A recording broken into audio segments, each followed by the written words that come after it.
What if I told you that the oldest mountains on Earth are hiding secrets so terrifying that the U.S. government officially recognized a supernatural death? Welcome to Verified Fears, where we uncover the most bone-chilling true horror stories that mainstream media won't touch.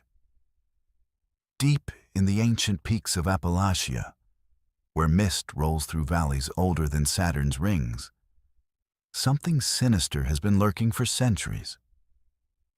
These aren't just campfire tales or urban legends.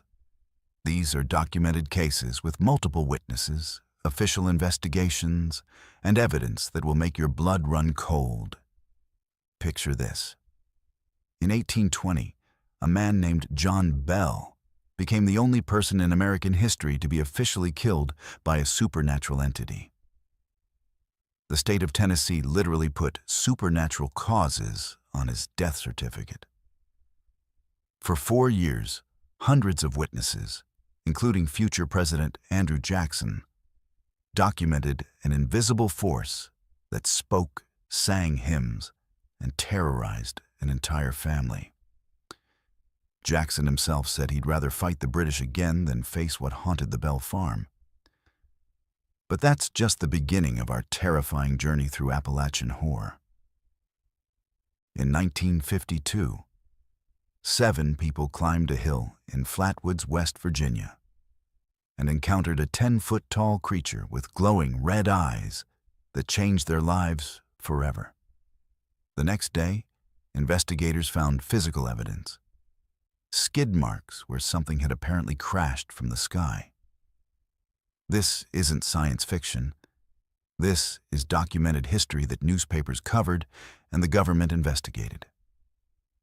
For over 250 years, mysterious lights have danced across Brown Mountain in North Carolina, witnessed by thousands and studied by the U.S. Geological Survey. Yet they still can't explain what people continue to see with their own eyes. These mountains hold secrets that go back to when Cherokee warriors walked these trails, and their spiritual warnings about certain places have proven prophetically accurate. From mining shafts, where men vanished without a trace, to cemeteries guarded by supernatural entities. From the Mothman that terrorized West Virginia before the Silver Bridge collapse, to the witch trials that ended in mysterious deaths. Every story we're about to share has been verified through historical records, eyewitness accounts, and official documentation. At Verified Fears, we don't just tell scary stories. We investigate the truth behind America's most terrifying documented cases. We dig through archives, interview descendants of witnesses, and visit the actual locations where these events occurred. If you're ready to discover the dark secrets that have been hidden in plain sight for generations, if you want to know the truth about what really lurks in America's oldest mountains, then hit that subscribe button right now and ring the notification bell, because you're about to embark on a journey into verified terror that will change how you see the world around you.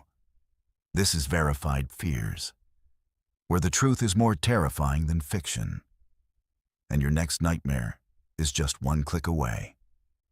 Let's move to our first story, and I promise you, what you're about to hear will challenge everything you thought you knew about the supernatural. This isn't just another ghost story. This is the only case in American history where a supernatural entity was officially blamed for someone's death, documented by the state government itself. In 1817, in the rolling hills of Robertson County, Tennessee, John Bell was a respected farmer, living peacefully with his family, until something ancient and malevolent decided to make their lives a living nightmare. What started as a simple encounter with a strange creature, described as having a dog's body with a rabbit's head, quickly escalated into 4 years of documented terror that would attract visitors from across the nation, including future President Andrew Jackson himself. The Bell family consisted of John Bell, his wife Lucy, and their 9 children, living on a prosperous 320-acre farm near the Red River. John Bell was known throughout the community as an honest, God-fearing man who served as a church elder and was respected by all who knew him. This wasn't a family prone to superstition or flights of fancy. They were practical, hard-working people who had built their lives on solid ground. But on that fateful day, in 1817, when John Bell encountered the bizarre creature in his cornfield, their world would be turned upside down forever. The creature vanished when Bell shot at it. But that night, the family began hearing strange knocking sounds on the walls of their log cabin, sounds that would soon evolve into something far more sinister. Initially, the disturbances were subtle. Scratching sounds in the walls, the sound of rats gnawing, and occasional thumping noises that seemed to move throughout the house. The family searched everywhere for the source, but found nothing. As days turned into weeks, the phenomena intensified dramatically. Invisible hands began pulling covers off beds in the middle of the night, leaving family members shivering in the cold. Heavy furniture would slide across floors on its own, and the sound of chains dragging through the house would wake the family from their sleep. But it was when the entity began physically attacking young Betsy Bell that the family realized they were dealing with something truly malevolent.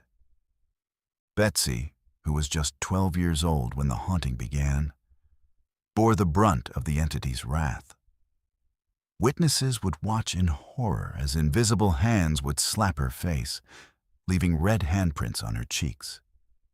Her hair would be pulled so violently that she would scream in pain. Yet no one could see what was attacking her. The entity seemed particularly focused on tormenting this innocent child, pinching her arms and legs until they were covered in bruises, and sometimes lifting her completely off the ground and shaking her like a rag doll. The family was helpless to protect her, as there was nothing visible to fight against, nothing physical they could confront or drive away. Word of the Bell family's plight spread throughout Robertson County, and curious neighbors began visiting the farm to witness the phenomena for themselves. What they saw defied all rational explanation and converted even the most skeptical visitors into believers.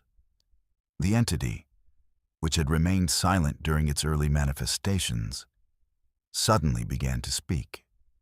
At first, it was just whispers and mumbled words, but gradually it developed into a clear, distinct voice that could carry on conversations with anyone in the room. The voice claimed to be multiple entities at different times. Sometimes it said it was the spirit of an early settler who had been murdered and buried on the property. Other times it claimed to be a demon sent from hell. But most consistently, it identified itself as Kate Batts, a local woman who had engaged in a bitter land dispute with John Bell years earlier. Kate Batts was indeed a real person, an eccentric woman known throughout the community for her sharp tongue and vindictive nature. She had accused John Bell of cheating her in a land deal and had publicly cursed him, swearing that she would get her revenge even if it took her beyond the grave. When the entity claimed to be Kate's spirit, it demonstrated intimate knowledge of the dispute and expressed the same bitter hatred toward John Bell that Kate Batts had harbored in life. But here's where the story becomes even more chilling. Kate Batts was still alive when the haunting began, living just a few miles away from the Bell farm. How could her spirit be tormenting the Bell family while she was still breathing? The entity's knowledge seemed limitless and impossible. It would quote entire sermons from churches located miles away, reciting them word for word as if it had been present during the service. On one particularly memorable occasion, it recited 2 different sermons simultaneously, one from a Methodist church 13 miles to the north, and another from a Baptist church 15 miles to the south. speaking both sermons at the same time in different voices, never missing a word or getting the content confused. Visiting ministers who came to investigate would be shocked to hear their own private prayers repeated back to them, including thoughts they had never spoken aloud. The entity seemed to know the intimate details of everyone's lives, revealing secrets and private conversations that no earthly being could have known. As news of the Bell Witch spread beyond Robertson County, it attracted visitors from across Tennessee and neighboring states. Newspaper reporters came to investigate and left as believers, writing detailed accounts of what they had witnessed. Scientists and scholars arrived expecting to debunk what they assumed was an elaborate hoax, only to leave convinced that they had encountered something beyond or the realm of natural explanation. The entity seemed to enjoy the attention, often putting on elaborate performances for visitors, moving furniture around the room, making objects appear and disappear, and engaging in lengthy conversations about theology, philosophy, and current events with a knowledge that seemed to span centuries. But it was the visit of General Andrew Jackson that truly legitimized the Bell Witch case in the eyes of the public. Jackson, who was already a national hero for his victory at the Battle of New Orleans and would later become president, heard about the haunting and decided to investigate personally. He arrived at the Bell farm with a wagon full of men and supplies, intending to spend several days getting to the bottom of the mystery. However, as soon as his wagon reached the Bell property line, the wheels mysteriously locked up and refused to turn, despite the horses straining with all their might. Jackson's men examined the wagon thoroughly, but could find nothing wrong with it. It was then that the Bell Witch's voice rang out clearly, welcoming General Jackson to the farm and giving permission for the wagon to proceed. Immediately, the wheels began turning again, as if nothing had happened. During his stay at the Bell farm, Jackson witnessed phenomena that he later described as the most extraordinary events of his life. He saw furniture moving on its own, heard the entity's voice conversing with his men, and watched as invisible hands interacted with physical objects. One of Jackson's men, who had boasted that he was a witch tamer and had brought special silver bullets to kill the entity, found himself being slapped and kicked by invisible forces until he fled the property in terror. Jackson himself was reportedly so unnerved by what he experienced that he cut his visit short and left after just one night, later telling friends that he would rather fight the British Army again than spend another night at the Bell farm. The entity's hatred for John Bell became increasingly apparent as the months turned into years.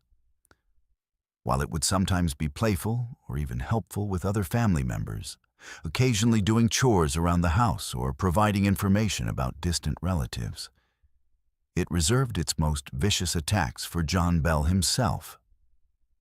It would curse him with language so foul that visitors were shocked, threaten him with violence, and predict his death with gleeful anticipation.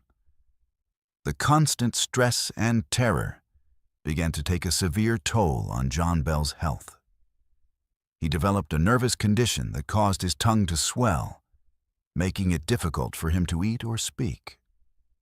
His hands would shake uncontrollably, and he suffered from what appeared to be seizures that left him weak and disoriented.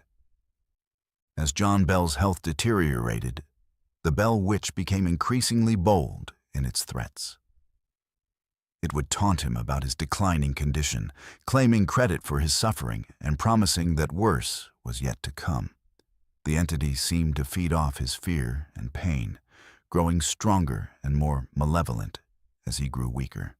Family members and friends watched helplessly as John Bell, once a strong and vibrant man, became a shadow of his former self. The entity would sometimes prevent him from eating by making his throat close up whenever he tried to swallow, or it would cause him to have violent fits whenever he attempted to leave the house.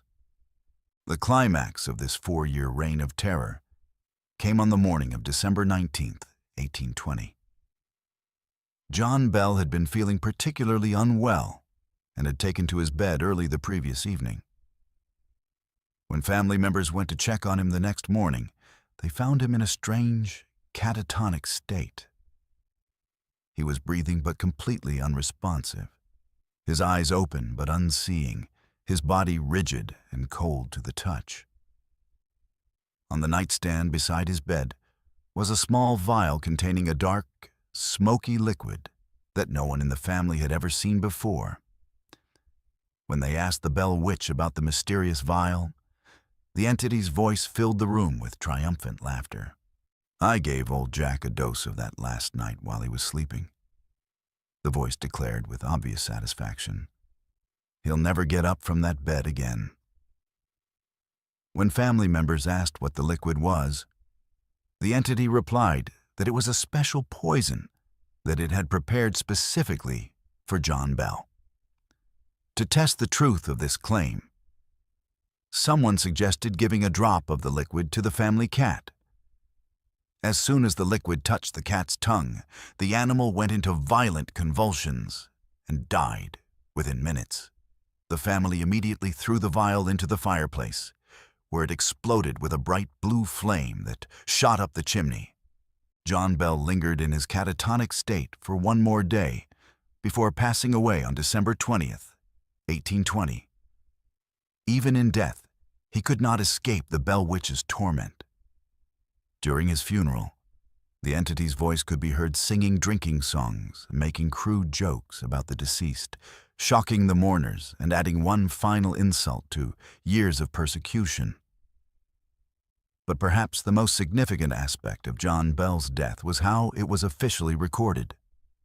The attending physician, Dr. George Hobson, was so convinced that supernatural forces had caused Bell's death that he listed the cause as supernatural on the official death certificate filed with the state of Tennessee. This makes John Bell the only person in American history to be officially recognized as a victim of supernatural murder by a state government. After John Bell's death, the Bell Witch's activity began to diminish, though it did not disappear entirely. The entity seemed satisfied that it had accomplished its primary goal of destroying the man it held responsible for its grievances. It continued to manifest occasionally, sometimes helping Lucy Bell with household tasks or providing comfort to the family in their grief.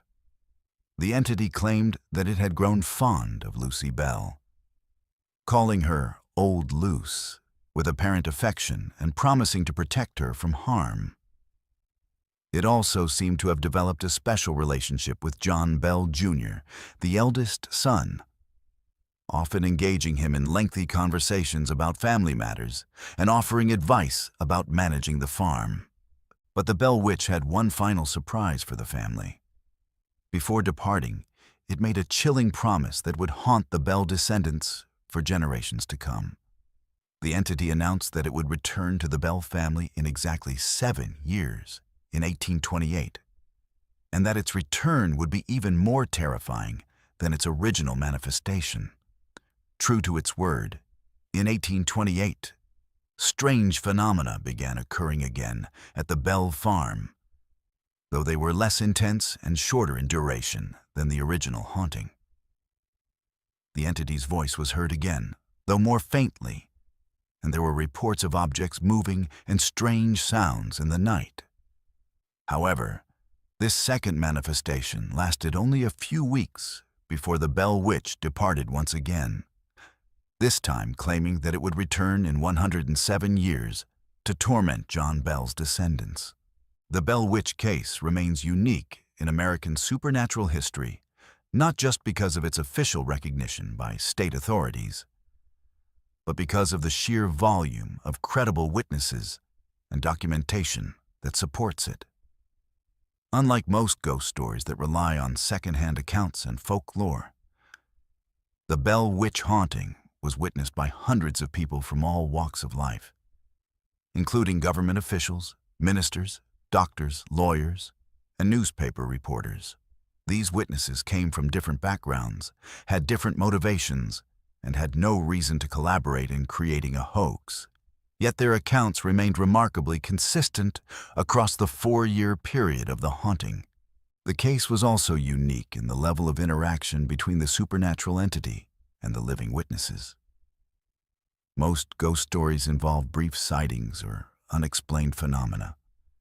But the Bell Witch engaged in lengthy conversations, demonstrated vast knowledge, and maintained consistent personality traits over years of manifestation. It had preferences, opinions, and emotional responses that remained constant regardless of who was present or what questions were asked.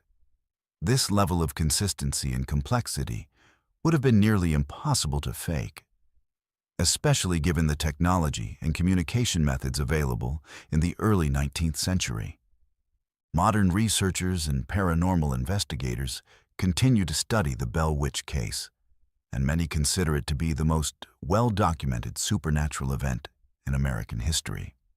The original Bell Farm is now a tourist attraction, and visitors still report strange occurrences on the property. Some claim to hear unexplained voices, see objects moving on their own, or feel invisible hands touching them. Whether these modern reports represent genuine supernatural activity or are simply the power of suggestion influenced by the location's notorious history remains a matter of debate.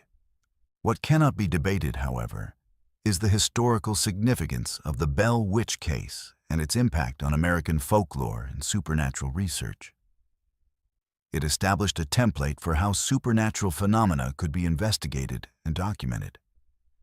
And it demonstrated that even the most extraordinary claims could be taken seriously when supported by sufficient credible testimony. The case also highlighted the complex relationship between belief, fear, and social dynamics in early American communities, showing how supernatural events could both divide and unite people in their search for explanations. The Bell Witch story continues to fascinate and terrify people more than 2 centuries after it began, not just because of its supernatural elements, but because of its very human story of a family under siege, a community grappling with the unexplained, and the ultimate question of what lies beyond our understanding of the natural world.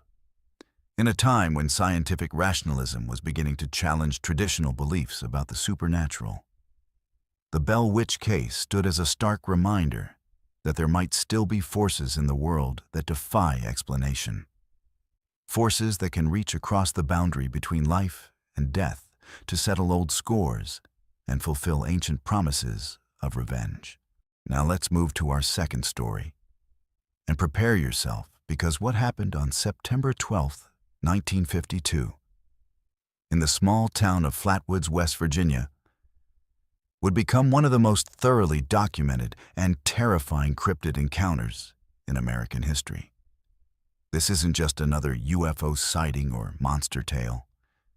This is a case with multiple credible witnesses, physical evidence, and official investigations that continue to baffle researchers over 70 years later.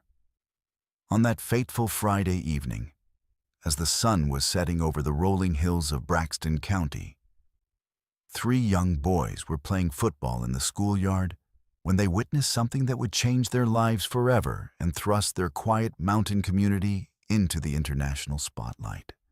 The boys, Eddie May, age 13, his brother Freddie May, age 12, and their friend Tommy Heyer, age 10, were typical small-town kids enjoying the last warm days of summer when they saw a bright, fiery object streak across the darkening sky.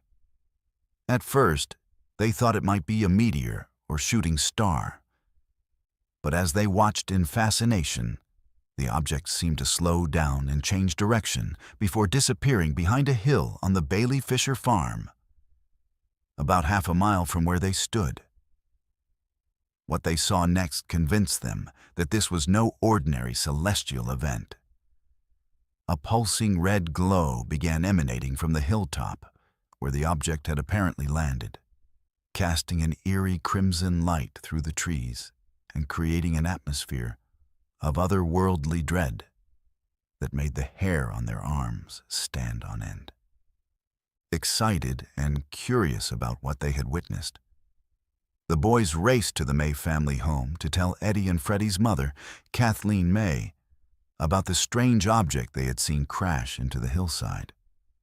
Mrs. May, a practical woman who worked as a beautician in town, was initially skeptical of her son's claims, but their obvious excitement and the fact that all three boys were telling the same story convinced her that they had indeed seen something unusual. When the boys begged her to drive them to the crash site to investigate, she agreed, but insisted that they bring along some additional witnesses for safety. They quickly recruited Eugene Lemon, a 17-year-old National Guardsman who lived nearby, and Lemon's dog, a German Shepherd mix that was known for its courage and protective instincts. The group of 7, Mrs. May, her 2 sons, Tommy Heyer, Eugene Lemon, and 2 other local boys who had joined them, Max Lockard and Ronald Shaver, piled into Mrs. May's car and drove to the Fisher farm as darkness settled over the mountain landscape. As they approached the area where the boys claimed to have seen the object land, they noticed a strange, acrid smell in the air that burned their nostrils and made their eyes water. It was unlike anything any of them had ever encountered. A metallic, chemical odor that seemed to coat the inside of their throats and made several members of the group feel nauseous. The smell was so intense and unpleasant that some of them considered turning back. But their curiosity about what they might find drove them forward up the steep hillside. Eugene Lemon, being the oldest and most physically capable member of the group, took the lead as they climbed through the dense woods toward the source of the mysterious red glow. He carried a flashlight, which provided the only illumination as they made their way through the thick underbrush and around fallen logs. The dog, normally eager to explore new territory, seemed increasingly agitated as they climbed higher, whimpering and staying close to the group instead of ranging ahead as it usually did. About halfway up the hill, they began to hear strange sounds coming from the direction of the red glow, a rhythmic pulsing or humming noise that seemed to vibrate through the ground beneath their feet, accompanied by occasional hissing sounds that reminded them of steam escaping from a radiator. As they crested the hill and approached a small clearing, the red glow became much more intense, and they could see that it was emanating from behind a large oak tree near the center of the open space. The pulsing light created an almost hypnotic effect, growing brighter and dimmer in a steady rhythm that seemed to match the strange humming sound they had been hearing. Eugene Lemon raised his flashlight and directed its beam toward the source of the glow. And what happened next would be burned into the memories of all 7 witnesses for the rest of their lives. There, hovering or standing behind the oak tree, was a creature unlike anything any of them had ever seen or could have imagined in their worst nightmares. The entity was enormous, at least 10 feet tall by all accounts, with a bulbous, round head that glowed with the same pulsing red light they had been seeing from a distance. The head appeared to be surrounded by, or encased in, a pointed, hood-like structure that extended several feet above and around the creature's face, giving it an almost medieval or ecclesiastical appearance that was both majestic and terrifying. The most disturbing feature, however, were the eyes. 2 large, bright red orbs that seemed to burn with an inner fire and fix themselves immediately on the group of terrified humans who had stumbled into its domain. The eyes showed an intelligence that was unmistakably alien, yet there was something malevolent about their gaze that suggested this creature was not merely curious about the humans it had encountered.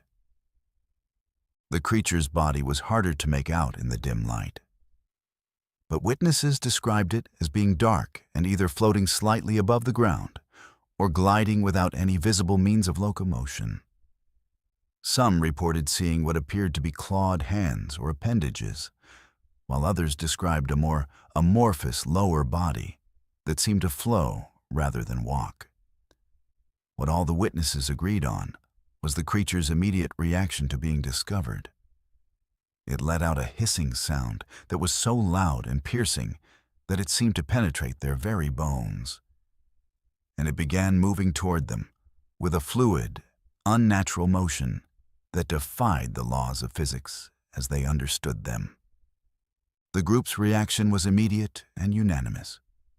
They turned and fled down the hillside as fast as their legs could carry them, crashing through the underbrush and stumbling over rocks and fallen branches in their desperate attempt to escape whatever they had encountered.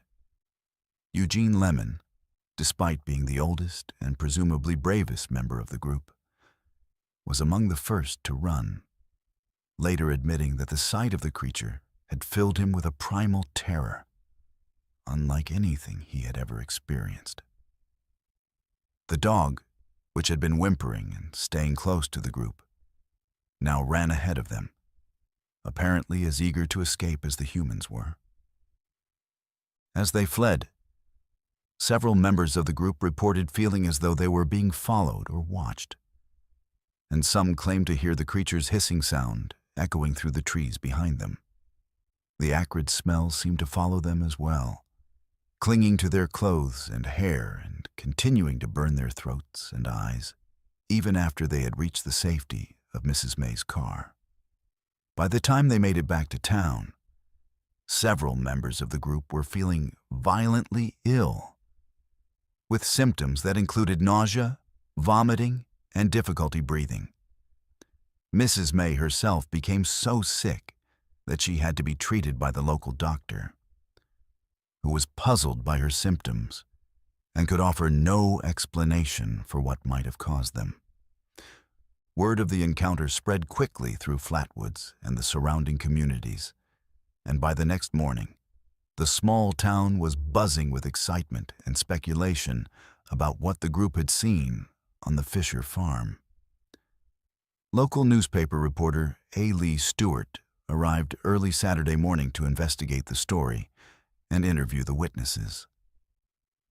Stewart was a skeptical journalist who had initially assumed he would be debunking what he expected to be a case of mass hysteria or mistaken identity. But after speaking with each witness separately and hearing their remarkably consistent accounts, he began to take their claims seriously. Stewart convinced several of the witnesses to return to the crash site with him in broad daylight to look for evidence of what they had encountered. What they found on the hillside only deepened the mystery and provided physical proof that something extraordinary had indeed occurred the night before. In the area where the witnesses claimed to have seen the creature, they discovered a series of strange skid marks or impressions in the ground that appeared to have been made by something large and heavy landing or sliding across the earth. The marks were unlike anything that could have been made by known aircraft or vehicles, and they showed a pattern that suggested whatever had created them had approached from the sky at a steep angle. Even more disturbing were the effects on the local vegetation in the immediate area of the sighting. Trees and bushes showed signs of having been exposed to intense heat, with leaves that were wilted and blackened as if they had been burned. Yet there was no evidence of an actual fire. The grass in several spots was flattened in circular patterns, and there were areas where the soil itself appeared to have been somehow altered or contaminated. The acrid smell that the witnesses had reported was still faintly detectable the next day, particularly in the areas where the vegetation showed the most damage. Stewart's investigation and subsequent newspaper articles brought the Flatwoods Monster case to national attention, and within days, reporters and investigators from major newspapers and magazines were descending on the small West Virginia town. The story was picked up by wire services and appeared in newspapers across the country, making the Flatwoods Monster one of the first cryptid encounters to receive widespread media coverage in the modern era. The attention was both exciting and overwhelming for the residents of Flatwoods, many of whom had never dealt with reporters or outside investigators before. The case also attracted the attention of official investigators, including representatives from the United States Air Force, who were conducting Project Blue Book investigations into UFO sightings across the country during this period. The Air Force investigators interviewed the witnesses and examined the physical evidence at the crash site. But their official conclusion was that the witnesses had probably seen a meteor and mistaken a barn owl perched in a tree for the creature they described. This explanation was immediately rejected by the witnesses, who pointed out that they were all familiar with local wildlife and would certainly recognize a barn owl even in poor lighting conditions. The Air Force explanation also failed to account for the physical evidence found at the site, including the skid marks, the damaged vegetation, and the lingering chemical smell that had made several witnesses ill. Local residents who knew the area well pointed out that there were no barns or other structures nearby where an owl might have been roosting, and the size and behavior described by the witnesses were completely inconsistent with any known bird species. The dismissive attitude of the official investigators only served to strengthen the resolve of the witnesses and their supporters, who felt that their accounts were being unfairly discredited without proper consideration of all the evidence. In the weeks and months following the initial encounter, several other residents of the Flatwoods area reported their own sightings of strange lights, unusual creatures, and unexplained phenomena. Some of these reports came from people who had not heard about the original incident until after they had their own experiences, lending additional credibility to the witnesses' accounts. A few residents reported finding additional physical evidence, including more unusual marks on the ground and continued damage to vegetation in areas where strange lights had been seen. The Flatwoods Monster case became a defining moment in American cryptid research and UFO investigation, establishing many of the protocols and standards that would be used in future investigations of similar phenomena. It demonstrated the importance of immediate investigation and documentation of physical evidence, the value of interviewing multiple witnesses separately to check for consistency, and the need to take such reports seriously even when they challenge conventional understanding of what is possible. Eugene Lemon, the teenager who had led the group up the hillside and gotten the closest look at the creature, remained haunted by the experience for the rest of his life. In interviews conducted decades later, he maintained that what he had seen was real and unlike anything that could be explained by conventional means. He described the creature's eyes as being the most terrifying aspect of the encounter, saying that they seemed to look right through him and filled him with a sense of dread that he had never experienced before or since. Lemon's son, Eugene Lemon III, later became an advocate for preserving the memory of the Flatwoods Monster case and ensuring that his father's account was accurately recorded for future generations. The case also had a lasting impact on the community of Flatwoods itself, which embraced its connection to the mysterious creature and made it a part of the town's identity. Today, Flatwoods celebrates its cryptid heritage with an annual festival, and a large statue of the Flatwoods Monster stands in the town center as a reminder of that terrifying night in 1952. The case continues to attract researchers and enthusiasts from around the world, and new investigations are still being conducted using modern technology and forensic techniques. What makes the Flatwoods Monster case particularly compelling is not just the number of witnesses or the physical evidence, but the lasting impact it had on everyone involved. These were ordinary people living ordinary lives in a small mountain community, and their encounter with something extraordinary changed them permanently. They had nothing to gain and much to lose by coming forward with their story. Yet they maintained their accounts consistently for decades, even in the face of ridicule and official dismissal. The case also raises profound questions about what might be sharing our world with us, hidden in the remote mountains and forests where few people venture after dark.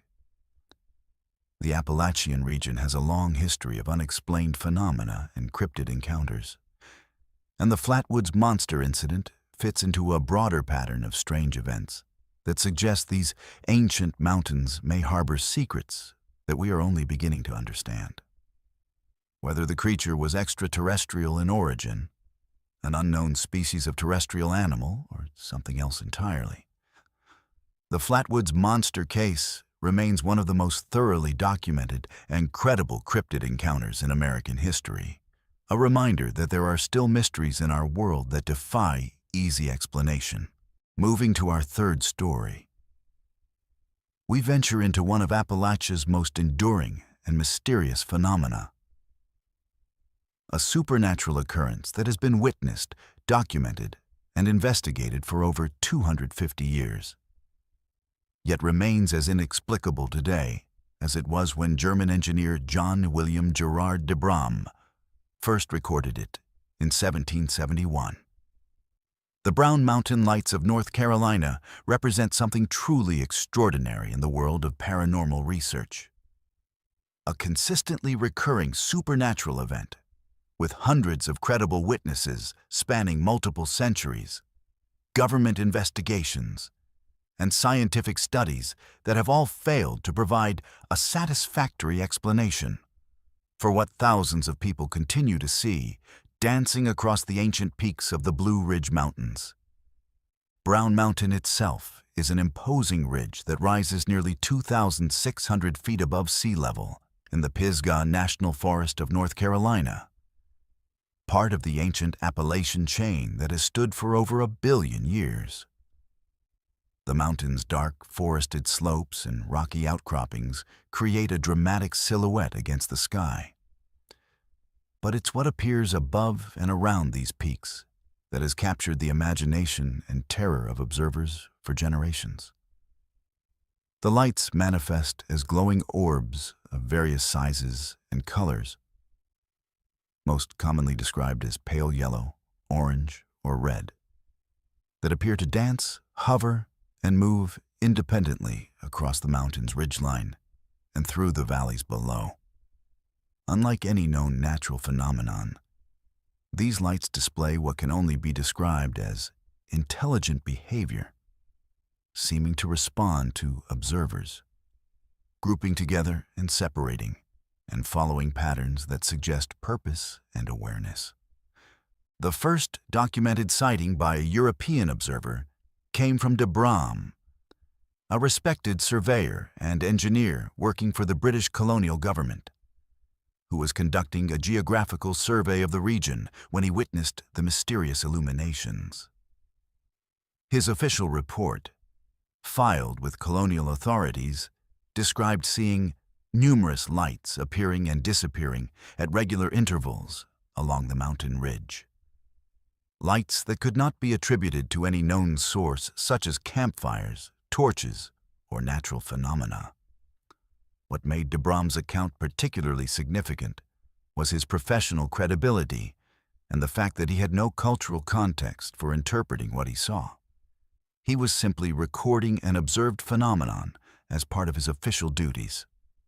However, the Cherokee people who had inhabited this region for thousands of years before European contact had their own explanations for the Brown Mountain Lights. Explanations rooted in tragedy and spiritual belief that would prove to be remarkably persistent and emotionally resonant. According to Cherokee oral tradition, the lights are the spirits of Cherokee women who died of grief after a great battle between Cherokee and Catawba warriors on Brown Mountain centuries ago. The story tells of a fierce conflict that raged for days, leaving the mountainside littered with the bodies of warriors from both tribes. When the Cherokee women came searching for their husbands, fathers, and sons among the dead, many were so overcome with grief upon finding their loved ones' bodies that they died on the spot, their hearts literally breaking from the magnitude of their loss. The Cherokee believed that these women's spirits, unable to find peace in death because of their overwhelming sorrow and their desperate need to continue searching for their lost warriors, were condemned to wander the mountain forever, carrying spiritual torches as they maintained their eternal vigil. This explanation gave the lights a deeply human and tragic dimension that resonated with later observers, regardless of their cultural background. The idea that the lights represented love transcending death, grief so profound that it could manifest physically in the world of the living, and the unbreakable bonds between family members struck a chord with everyone who heard the story and witnessed the phenomenon for themselves. As European settlement of the region increased throughout the 18th and 19th centuries, reports of the Brown Mountain Lights became more frequent and detailed. Settlers, hunters, and travelers regularly reported seeing the mysterious illuminations, and the lights became part of local folklore and oral tradition. What made these accounts particularly compelling was their consistency. Witnesses from different time periods, backgrounds, and locations all described essentially the same phenomenon. Glowing orbs that appeared at night, moved independently across the mountain landscape, and displayed behavior that seemed to indicate intelligence or purpose. The lights gained national attention in the early 20th century when they began to be reported in newspapers and magazines, attracting the interest of scientists and government investigators. In 1913, the United States Geological Survey conducted the first official scientific investigation of the Brown Mountain Lights, sending a team of researchers to observe and document the phenomenon. The initial investigation concluded that the lights were reflections of locomotive headlights from the Linville Valley, a reasonable explanation that seemed to solve the mystery once and for all. However, this explanation was dramatically challenged just 9 years later, when a massive flood swept through the region in 1916, destroying railroad tracks, bridges, and most of the infrastructure in the Linville Valley. With no trains running and no electric lights operating in the area, observers expected the Brown Mountain Lights to disappear. Instead, the lights continued to appear with the same frequency and intensity as before, completely undermining the locomotive theory and forcing investigators to look for alternative explanations. In 1922, the United States Geological Survey returned to Brown Mountain to conduct a more thorough investigation, this time bringing more sophisticated equipment and a larger team of researchers. The second investigation lasted several months and involved careful observation and documentation of the lights under various weather conditions and at different times of night. The researchers were able to observe the lights directly and confirm that they were indeed a real phenomenon, not the result of optical illusions, atmospheric conditions, or misidentified conventional light sources. The 1922 investigation team proposed several new theories to explain the lights, including the possibility that they were caused by spontaneous combustion of gases seeping from the mountain, electrical discharges created by underground mineral deposits, or some form of bioluminescence from unknown organisms living in the forest. However, none of these theories could fully account for the lights' behavior, particularly their apparent ability to move independently and respond to observers. The investigators were forced to conclude that while the Brown Mountain Lights were definitely real, They remained unexplained by current scientific understanding. Dr. Daniel Caton, an astronomer at Appalachian State University who has studied the Brown Mountain Lights for decades, represents the modern scientific approach to understanding this phenomenon. Dr. Caton has observed the lights personally on multiple occasions and has used sophisticated equipment to try to determine their nature and origin. His research has confirmed that the lights are indeed a genuine phenomenon that cannot be explained by conventional light sources, atmospheric conditions, or optical illusions. Dr. Caton's observations have revealed several fascinating characteristics of the Brown Mountain Lights that make them even more mysterious. The lights appear to have a consistent pattern of behavior, typically appearing shortly after sunset and continuing throughout the night until just before dawn. They tend to be more active during certain weather conditions, particularly on clear nights with low humidity. But they have been observed under virtually all weather conditions, including rain, snow, and fog. The lights vary in size from small pinpoints to large orbs several feet in diameter, and they can appear singly or in groups of up to a dozen or more. Perhaps most intriguingly, the lights seem to respond to human presence and observation. Dr. Caton and other researchers have noted that the lights often become more active when observers are present, almost as if they are aware of being watched. Some witnesses have reported that the lights appear to approach observation points, hover near groups of people, and even seem to perform for audiences by moving in patterns or formations that suggest intentional display behavior. The emotional impact of witnessing the Brown Mountain Lights cannot be overstated. People who have seen them describe feeling a profound sense of awe mixed with an inexplicable sadness, as if they are witnessing something deeply tragic and beautiful at the same time. Many observers report feeling as though they are in the presence of something ancient and spiritual, something that connects them to the long history of human experience in these mountains. The Cherokee explanation of the lights as grieving spirits resonates strongly with many witnesses, regardless of their cultural background or religious beliefs. Modern technology has allowed researchers to study the Brown Mountain Lights in ways that were impossible for earlier investigators. Infrared cameras, electromagnetic field detectors, and other sophisticated instruments have been used to try to determine the physical nature of the lights. But the results have only deepened the mystery. The lights do not appear to generate heat signatures that would be expected from conventional light sources. They do not create electromagnetic disturbances that would indicate electrical phenomena, and they do not behave in ways consistent with any known natural or artificial light sources. Some researchers have suggested that the Brown Mountain Lights might represent a form of earth energy or geological phenomenon that is not yet understood by mainstream science.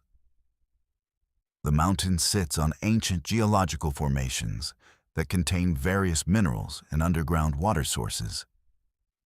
And it's possible that some combination of these factors creates conditions that can produce the observed light phenomena.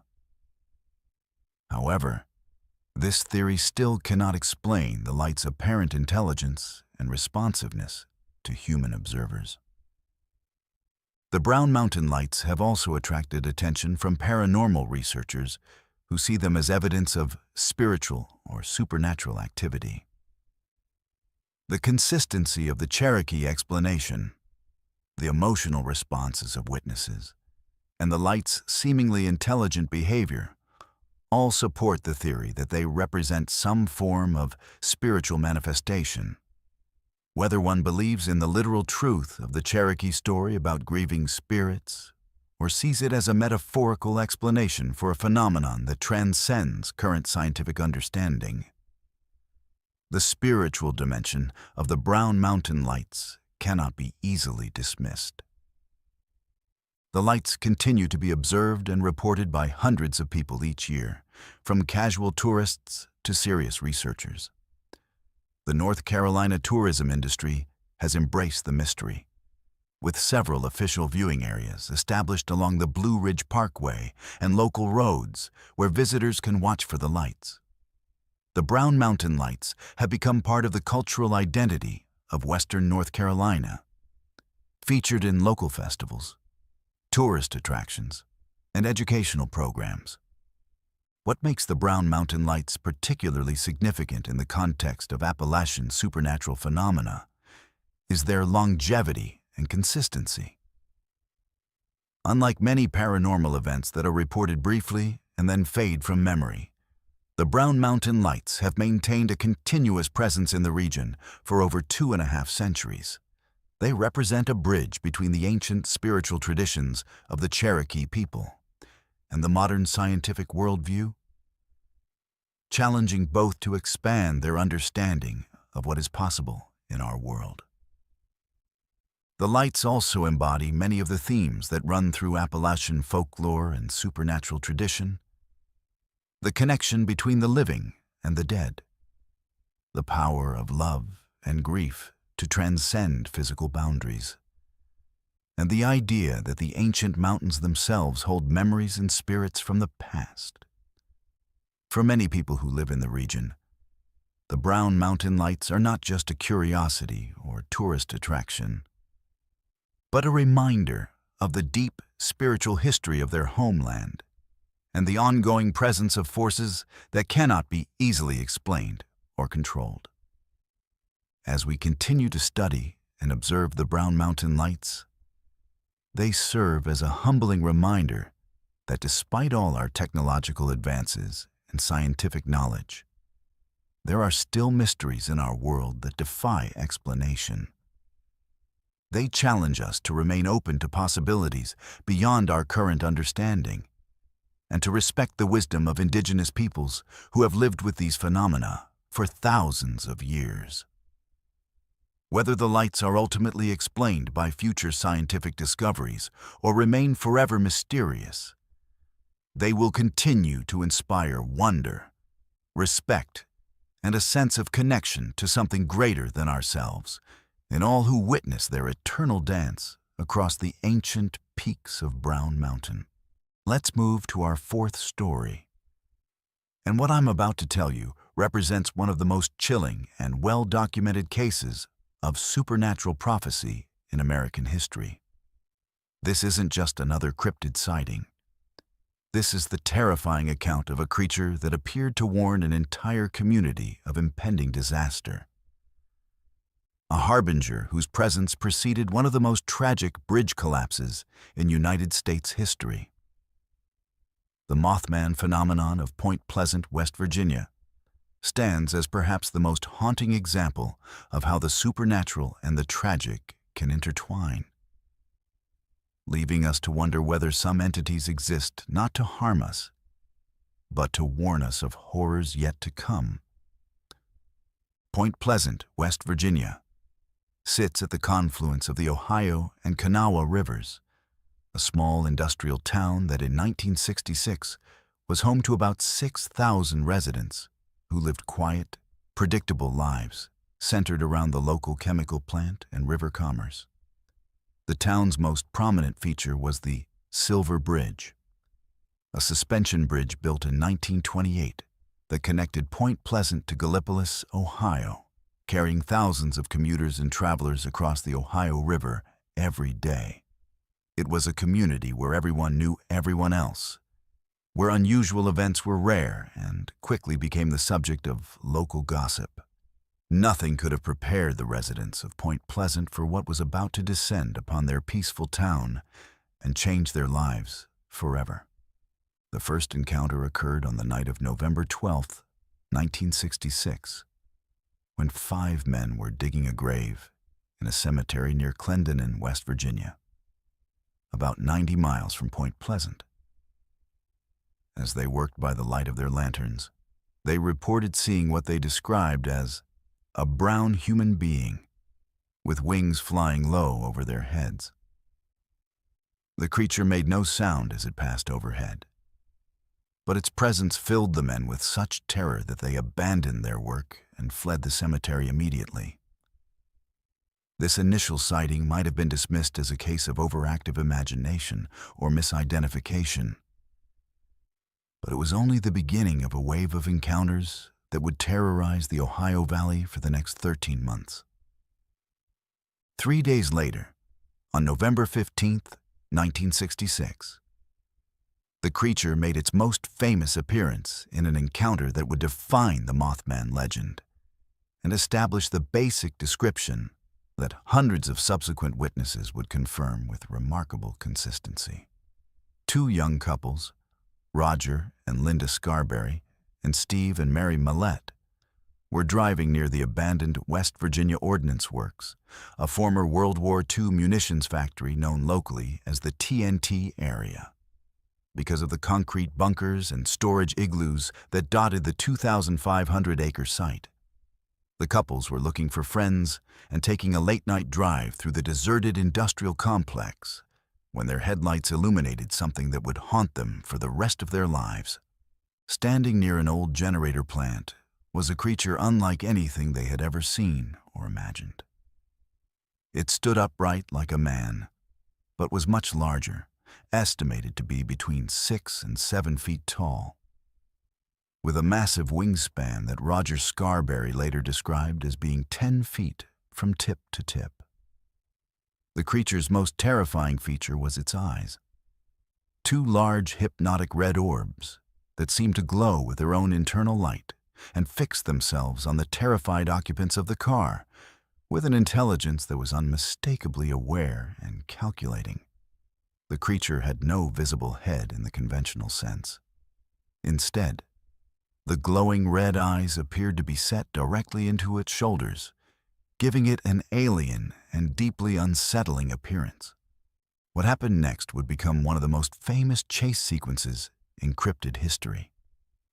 As the couple stared in shock at the creature, it suddenly spread its enormous wings and took flight, not with the flapping motion of a bird, but with a smooth, effortless gliding motion that defied the laws of aerodynamics as they understood them. The creature began following their car as Roger Scarberry pressed the accelerator to the floor, reaching speeds of over 100 miles per hour on the winding country roads. Despite the car's high speed, the creature had no difficulty keeping pace, gliding alongside and sometimes directly above the vehicle without any apparent effort or strain. The chase continued for several miles as the terrified couples watched the creature through their windows and windshield, its red eyes never leaving them, its massive form blocking out stars as it passed overhead. Linda Scarberry later described the experience as the most terrifying moments of her life, saying that the creature's eyes seemed to look directly into her soul, and that she felt a sense of overwhelming dread that went beyond simple fear.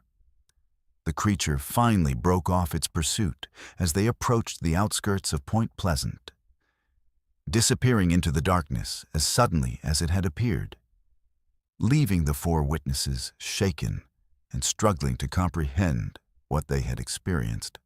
The couples immediately drove to the Mason County Sheriff's Office to report their encounter, and Deputy Millard Halstead took their statement seriously enough to drive back to the TNT area with them to investigate.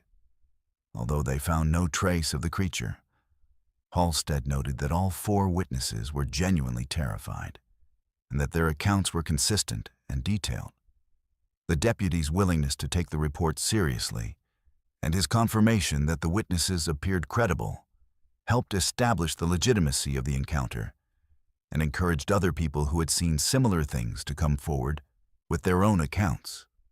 Word of the Mothman sighting spread quickly through Point Pleasant and the surrounding communities, and within days, the local newspaper had picked up the story.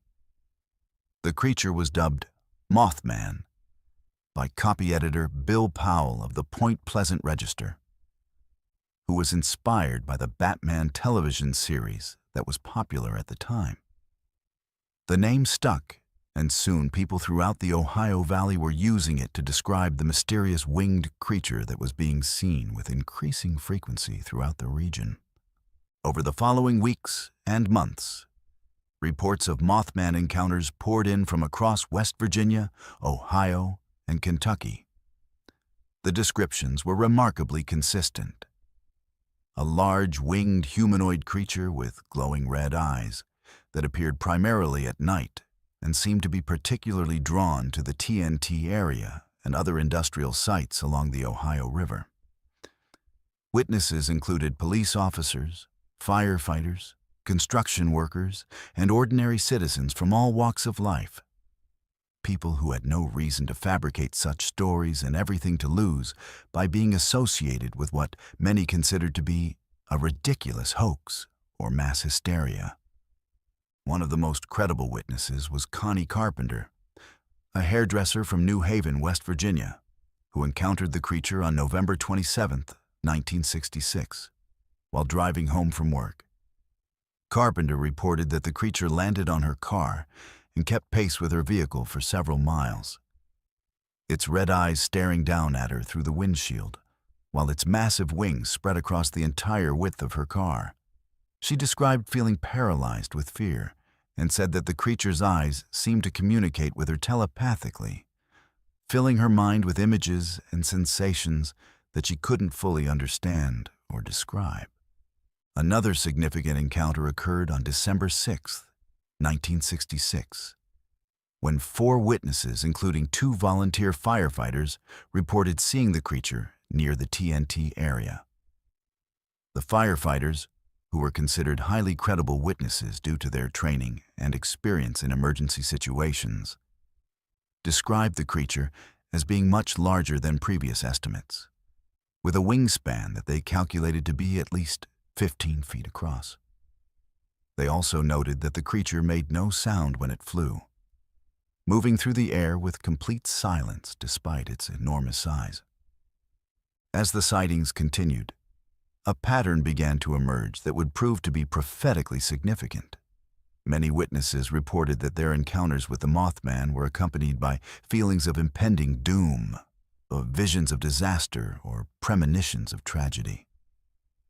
Some people reported having nightmares about bridge collapses, airplane crashes, or other catastrophic events after seeing the creature.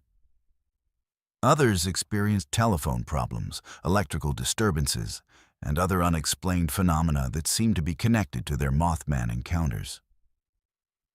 Mary Heyer, a reporter for the Point Pleasant Register, who covered many of the Mothman stories, began documenting these premonitions and strange occurrences, noting that several witnesses had reported specific visions of a bridge collapse involving many casualties. At the time, these reports seemed like the product of overactive imaginations or psychological stress caused by the ongoing wave of cryptid sightings. However, in retrospect, these premonitions would prove to be tragically accurate predictions of what was to come. The Mothman sightings reached their peak in the weeks leading up to December 15, 1967, with multiple encounters reported almost daily throughout the Ohio Valley. Witnesses described the creature as becoming increasingly agitated and active, appearing more frequently and in more populated areas than it had during the earlier phases of the phenomenon. Some observers noted that the creature seemed to be trying to communicate something urgent, displaying behavior that suggested distress or warning rather than mere curiosity or malevolence.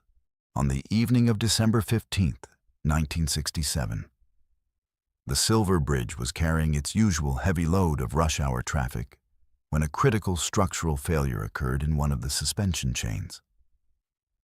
The failure happened without warning, and within seconds, the entire bridge collapsed into the icy waters of the Ohio River, taking with it 37 vehicles and 46 people, who died in one of the most tragic bridge disasters in American history.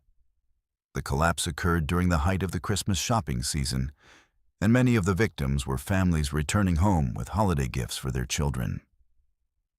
The timing of the bridge collapse in relation to the Mothman sightings was impossible to ignore. For over a year, witnesses had been reporting encounters with a mysterious creature that seemed to be trying to warn them of impending disaster. And many had experienced specific premonitions about a bridge collapse. The creature had been seen most frequently in the areas around the Silver Bridge, and had displayed increasingly agitated behavior in the weeks leading up to the tragedy. After the bridge collapse, the Mothman sightings in the Point Pleasant area ceased almost entirely, as if the creature's mission had been completed. The connection between the Mothman and the Silver Bridge disaster was explored in depth by journalist John Keel, who spent extensive time in Point Pleasant investigating the phenomenon and interviewing witnesses. Keel's book, The Mothman Prophecies, published in 1975, documented the encounters in detail and proposed that the creature was some form of interdimensional being or supernatural entity that had the ability to perceive future events and was attempting to warn humans about impending disasters. Keel's investigation revealed that similar mysterious creatures had been reported before other major disasters throughout history, suggesting that the Mothman might be part of a larger pattern of supernatural warnings that humans had been receiving, but largely ignoring. The psychological impact of the Mothman phenomenon on the Point Pleasant community cannot be overstated. The year-long wave of sightings had already created an atmosphere of tension and fear in the town, with many residents afraid to go out after dark and children having nightmares about the red-eyed creature.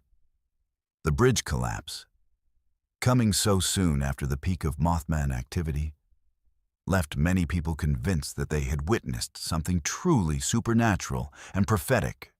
Some residents felt guilty that they had not taken the creature's apparent warnings more seriously, while others were grateful that the mysterious entity had at least tried to alert them to the coming tragedy. The Mothman case also had a significant impact on the field of cryptid research and paranormal investigation. Unlike many cryptid encounters that involve brief sightings by isolated witnesses, the Mothman phenomenon involved over 100 documented encounters by multiple witnesses over a period of 13 months. The consistency of the descriptions, the credibility of many witnesses, and the apparent connection to a real-world disaster made this case impossible to dismiss as mere folklore or mass hysteria. Modern researchers continue to study the Mothman phenomenon, and new theories have emerged to explain what the witnesses might have encountered. Some researchers have suggested that the creature could have been a previously unknown species of large bird, possibly a sandhill crane or great horned owl that was misidentified under poor lighting conditions. However, these explanations fail to account for the creature's enormous size, its apparent intelligence, and its ability to keep pace with vehicles traveling at high speeds.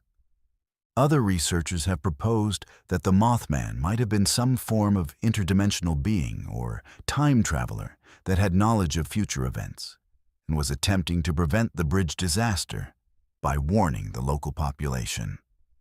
This theory is supported by the creature's apparent ability to appear and disappear at will, its seemingly supernatural characteristics, and the timing of its appearances in relation to the bridge collapse. The town of Point Pleasant has embraced its connection to the Mothman legend, establishing an annual Mothman festival that attracts thousands of visitors from around the world. A 12-foot-tall statue of the creature stands in the town center, and the Mothman Museum houses artifacts and documentation related to the 1966 to 1967 sightings.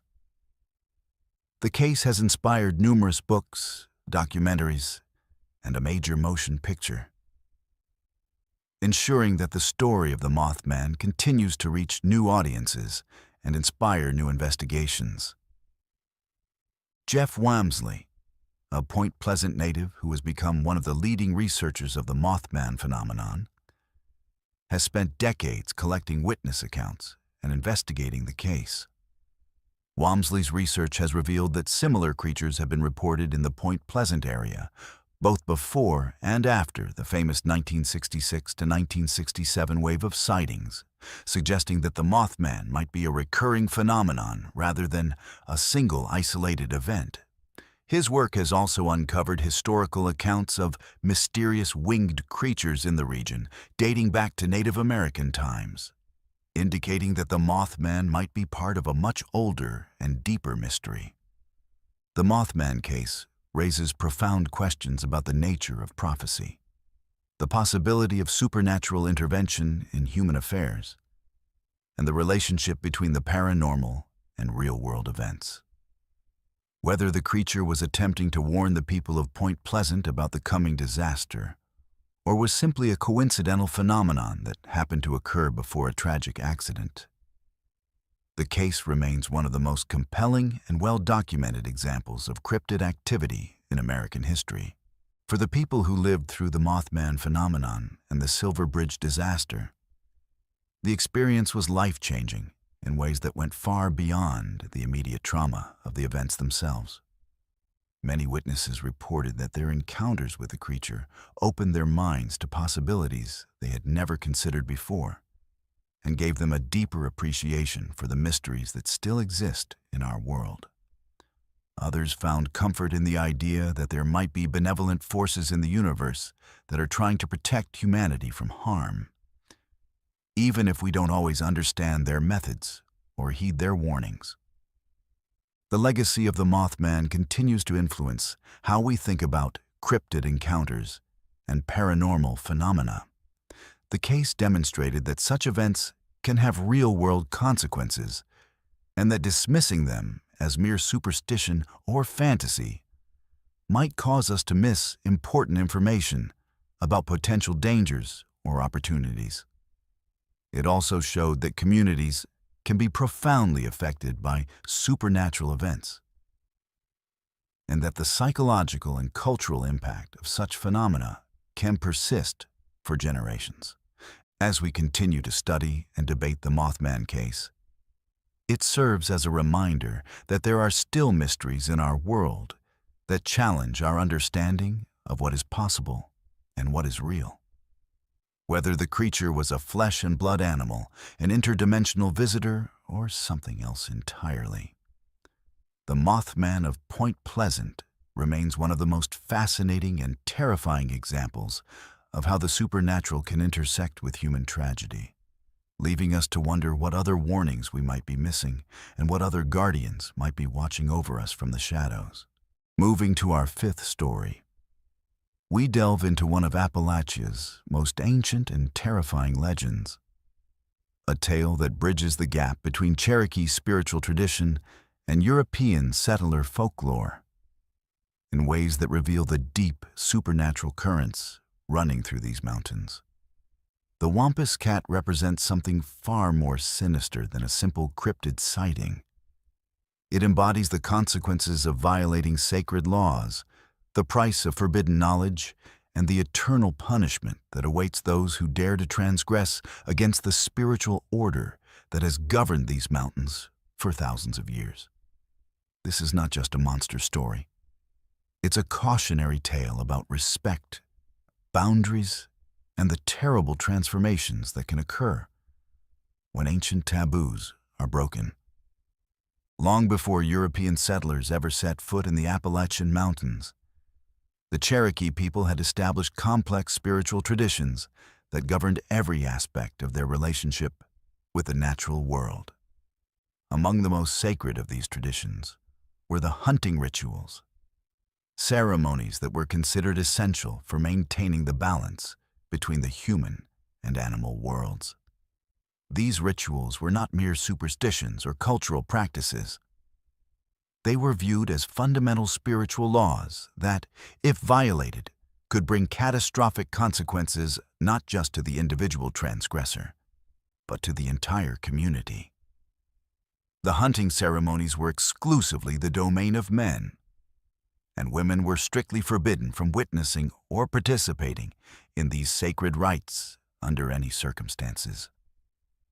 According to Cherokee oral tradition, there once lived a young woman whose curiosity about these forbidden rituals would lead to one of the most terrifying transformations in Native American folklore. She was described as beautiful, intelligent, and deeply devoted to her husband. But she possessed a fatal flaw, an insatiable curiosity about the mysteries that were kept hidden from women. Night after night, she would listen to the men preparing for their hunting expeditions, hearing fragments of chants and rituals that were meant only for male ears. The more she heard, the more desperate she became to witness these sacred ceremonies for herself, despite knowing that such knowledge was absolutely forbidden to her. The woman's opportunity came during one of the most important hunting expeditions of the year, a sacred hunt that would determine the tribe's success in the coming season. As the men gathered in a secret location deep in the forest to perform their most powerful and sacred rituals, the woman made a decision that would doom her for eternity. She wrapped herself in the hide of a mountain cat, using its natural camouflage to blend into the shadows of the forest, and crept close enough to the ceremonial site to observe the forbidden rites with her own eyes. For hours, she watched as the men performed ancient dances, chanted sacred words, and called upon the spirits of the hunt to guide their efforts and ensure their success. What the woman witnessed that night was knowledge that had been kept sacred for countless generations. Rituals that connected the Cherokee people to the very essence of life and death in the natural world. She saw the men transform themselves spiritually, taking on the characteristics of the animals they would hunt, communicating with spirits that existed beyond the physical realm, and wielding powers that were meant only for those who had been properly initiated and prepared through years of training and purification. The knowledge was intoxicating, filling her with a sense of power and understanding that she had never experienced before. But it was knowledge that came with a terrible price. The spirits that governed the hunting rituals were ancient and powerful entities that had established the sacred laws for reasons that went far beyond human understanding. These spirits could sense the presence of the unauthorized observer, and they were filled with rage at the violation of their most sacred commandments. As the woman watched from her hiding place, wrapped in the mountain cat's hide, the spirits began to work their terrible justice upon her. The transformation began slowly, almost imperceptibly, as the cat hide seemed to merge with her own skin, becoming part of her rather than simply covering her. At first, the woman felt only a strange tingling sensation, as if the hide was somehow alive and responding to her presence. But as the ritual continued and her violation of the sacred laws became more complete, the transformation accelerated dramatically. Her fingernails began to grow into sharp claws, her teeth elongated into fangs, and her spine began to curve and stretch as her body took on the characteristics of the mountain cat, whose hide she wore. Most terrifying of all, her mind began to change as well, as human thoughts and emotions were gradually replaced by the instincts and drives of a wild predator. By the time the hunting ritual was complete and the men began to disperse, the woman's transformation was irreversible. She was no longer human, but neither was she truly an animal. She had become something caught between the two worlds, a creature that possessed the worst characteristics of both. The spirits had cursed her to spend eternity as a warning to others who might be tempted to violate the sacred laws, transforming her into a monster that would forever patrol the boundaries between the human and spirit worlds, ensuring that such transgressions never occurred again. The newly created Wampus Cat retained enough of her human intelligence to understand what had happened to her and to feel the full weight of her eternal punishment. She was condemned to wander the mountains forever, neither fully human nor fully animal, unable to return to her tribe or to find peace in death. Her appearance was terrifying to behold. A creature that stood upright like a human, but possessed the body, claws, and fangs of a massive mountain cat, with eyes that glowed with an otherworldly intelligence, and a voice that could produce both human speech and the terrifying screams of a wild predator. The Cherokee people who encountered the Wampus Cat in the years following her transformation reported that she would appear to hunters who were preparing to violate sacred laws or who showed disrespect for the spiritual aspects of the hunt. She served as both a warning and an enforcer, using her terrifying appearance and supernatural abilities to ensure that the ancient traditions were maintained and respected. Some accounts describe her as being capable of moving with impossible speed and stealth, appearing and disappearing at will, and possessing strength far beyond that of any natural animal. When European settlers began arriving in the Appalachian region in the 18th and 19th centuries, they brought their own folklore and superstitions, which gradually merged with the Cherokee traditions to create new versions of the Wampus Cat legend. The settlers, who had their own traditions of werewolves, witches, and shapeshifters, found the Cherokee story of the cursed woman to be both familiar and terrifying. They adapted the legend to fit their own cultural context, often portraying the Wampus Cat as a witch who had been transformed as punishment for practicing dark magic or consorting with evil spirits. These European-influenced versions of the legend often emphasize different aspects of the creature's nature and behavior. Some stories portrayed the Wampus Cat as a malevolent entity that actively hunted humans, particularly those who ventured into the deep woods alone at night. Other accounts described it as a more neutral force that would only attack those who threatened the natural balance of the forest or who showed disrespect for the wilderness and its inhabitants.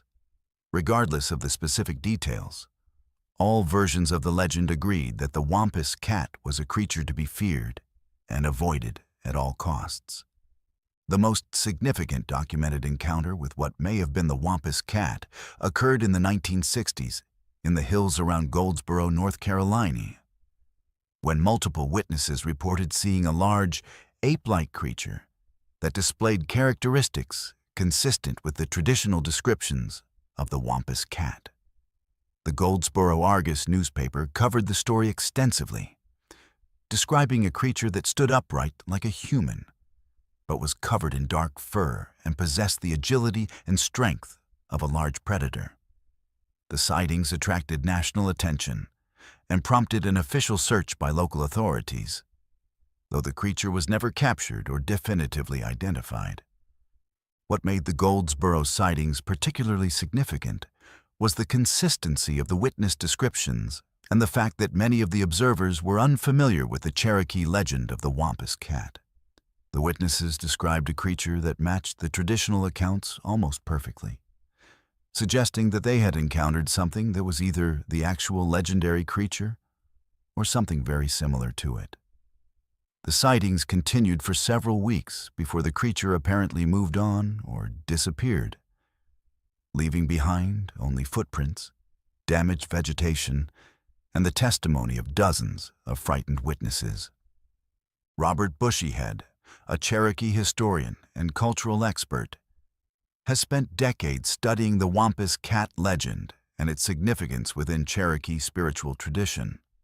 According to Bushyhead, the story of the Wampus Cat serves multiple purposes within Cherokee culture. It reinforces the importance of respecting sacred boundaries, warns against the dangers of forbidden knowledge, and illustrates the consequences that can result from violating spiritual laws. The legend also serves as a reminder that there are forces in the natural world that are beyond human understanding and control. Forces that demand respect and reverence from those who would interact with them. Bushyhead emphasizes that the Cherokee understanding of the Wampus Cat is fundamentally different from the European-influenced versions of the legend that became popular among settlers and their descendants. For the Cherokee, the Wampus Cat is not simply a monster or a threat to be feared, but a tragic figure whose suffering serves as a constant reminder of the importance of maintaining proper relationships with the spirit world. The creature's eternal punishment is seen as both just and necessary, a consequence of her own choices, but also a sacrifice that helps to protect the spiritual integrity of the entire community.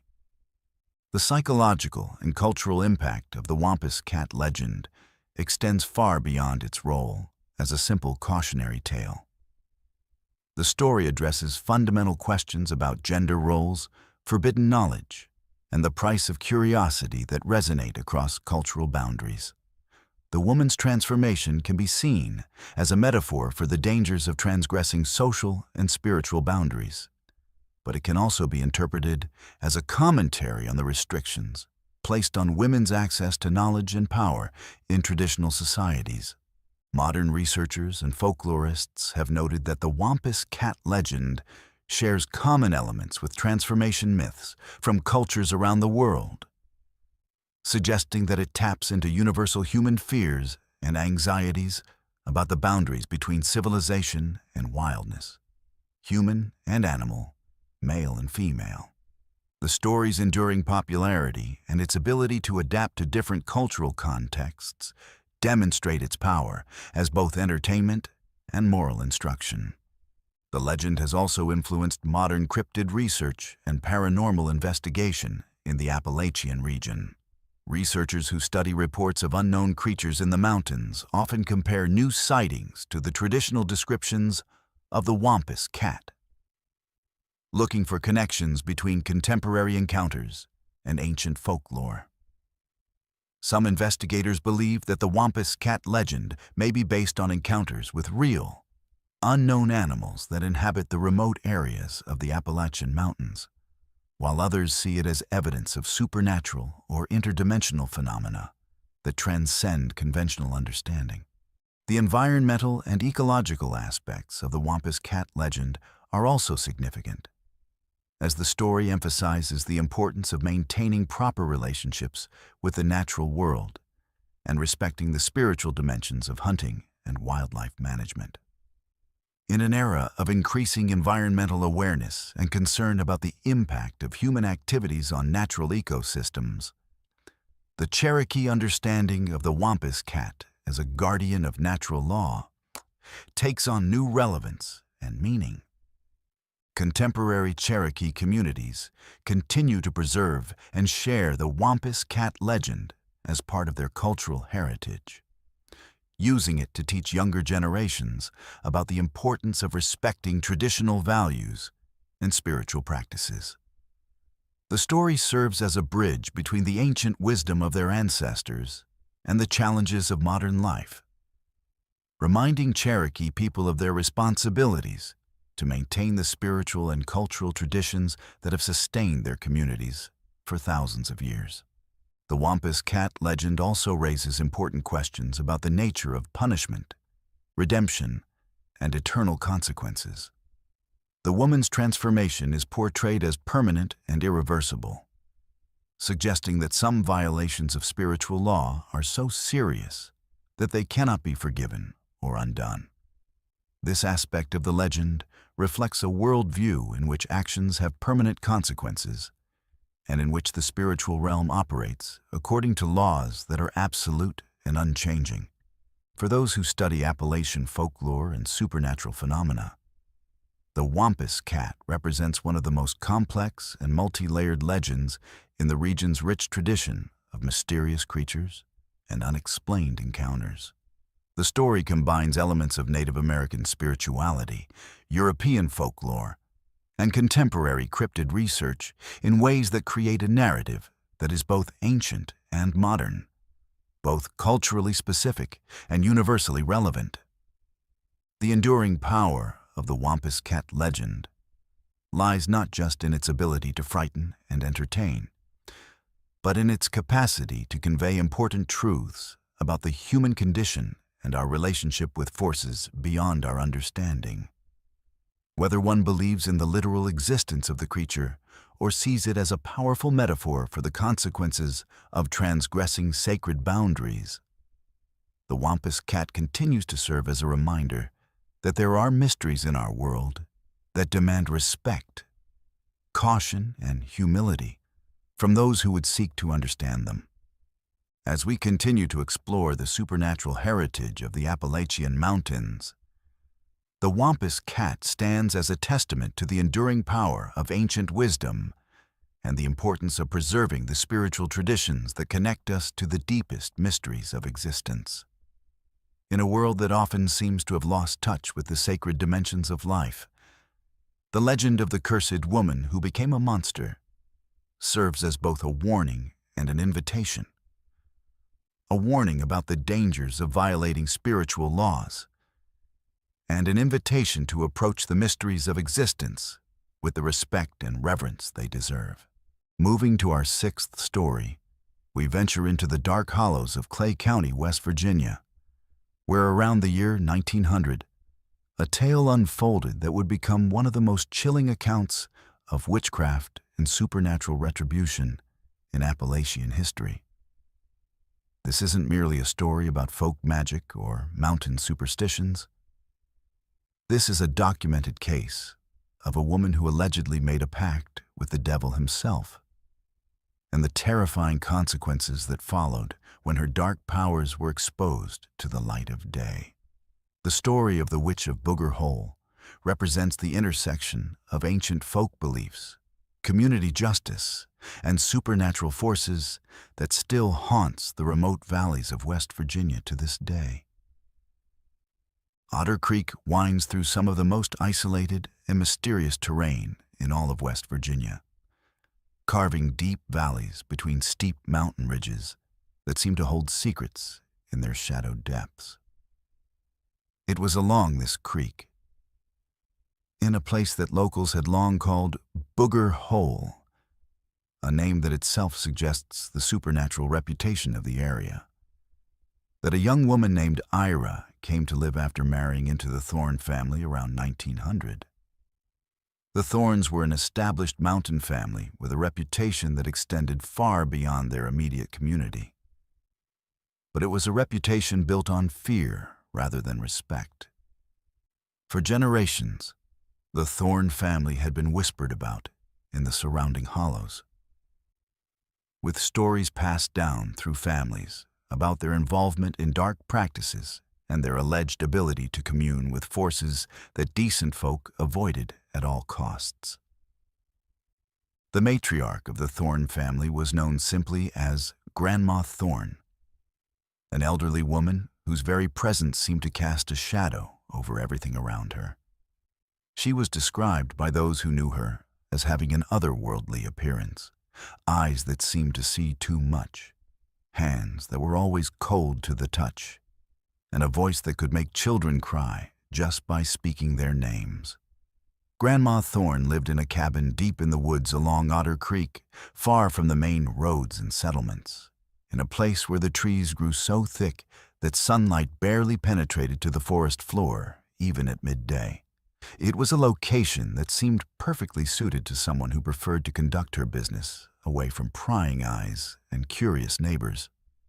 When young Ira married into the Thorne family, she quickly discovered that her new relatives were involved in practices that went far beyond the traditional folk magic and herbal remedies that were common throughout the Appalachian region. Grandma Thorne was widely believed throughout Clay County to be a genuine witch, someone who had made an actual pact with the devil in exchange for supernatural powers that allowed her to curse her enemies, predict future events, and manipulate the natural world in ways that defied all rational explanation. The old woman made no attempt to hide her reputation or deny the accusations. In fact, she seemed to take pride in the fear and respect that her alleged powers commanded throughout the community. The stories about Grandma Thorne's supernatural abilities were numerous and consistently terrifying.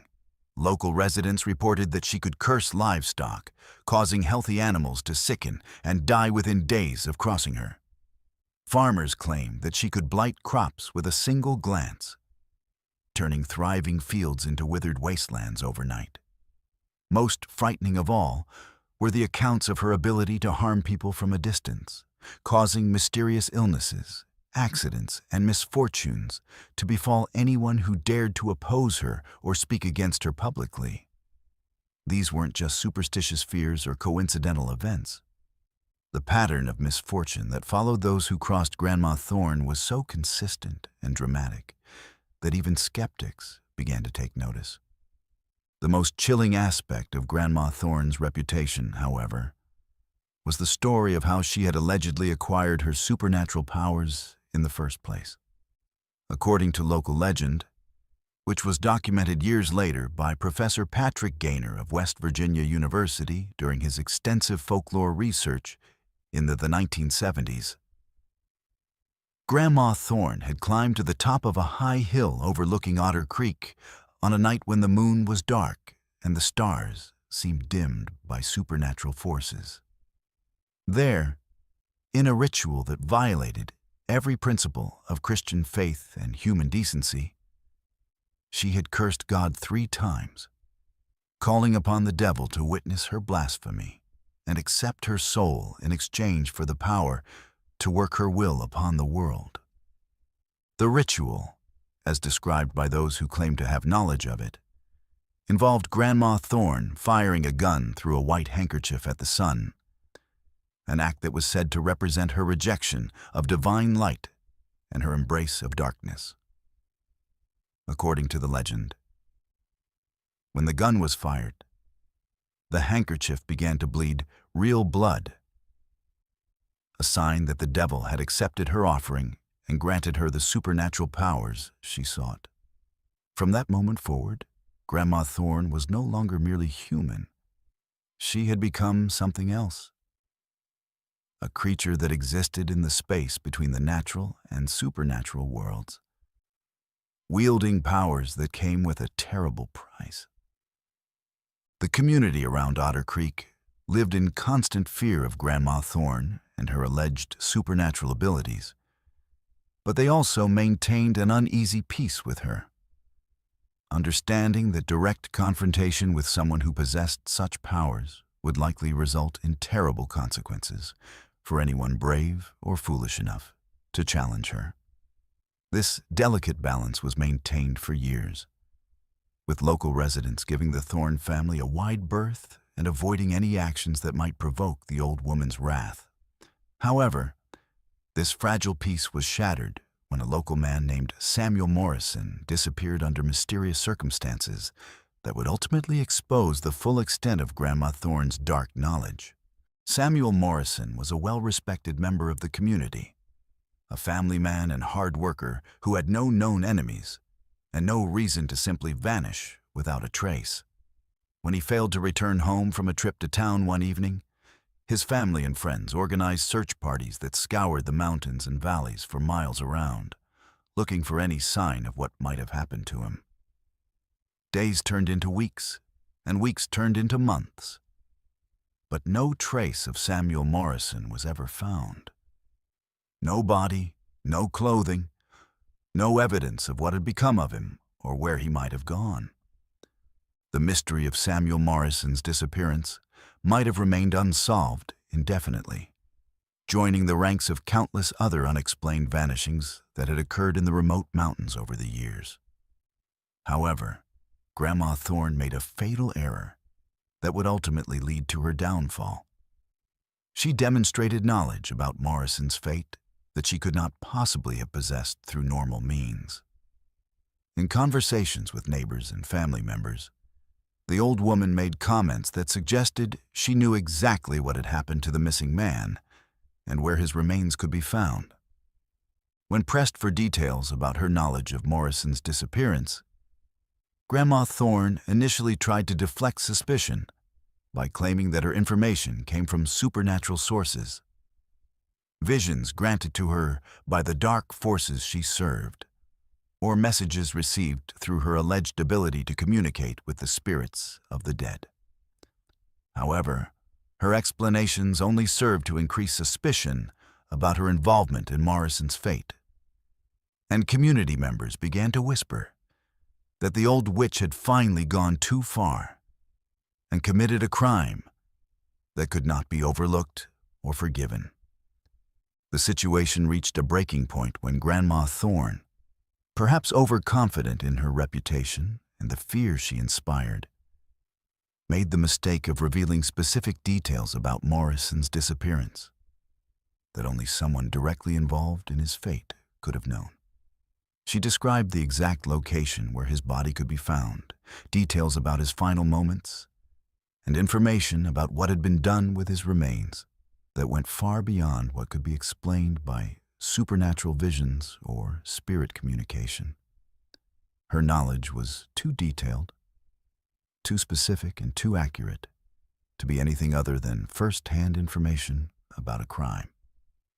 Within a week of Grandma Thorne's revelations about Samuel Morrison's fate, the old woman was found dead in her cabin, killed by a single gunshot fired through her window while she slept.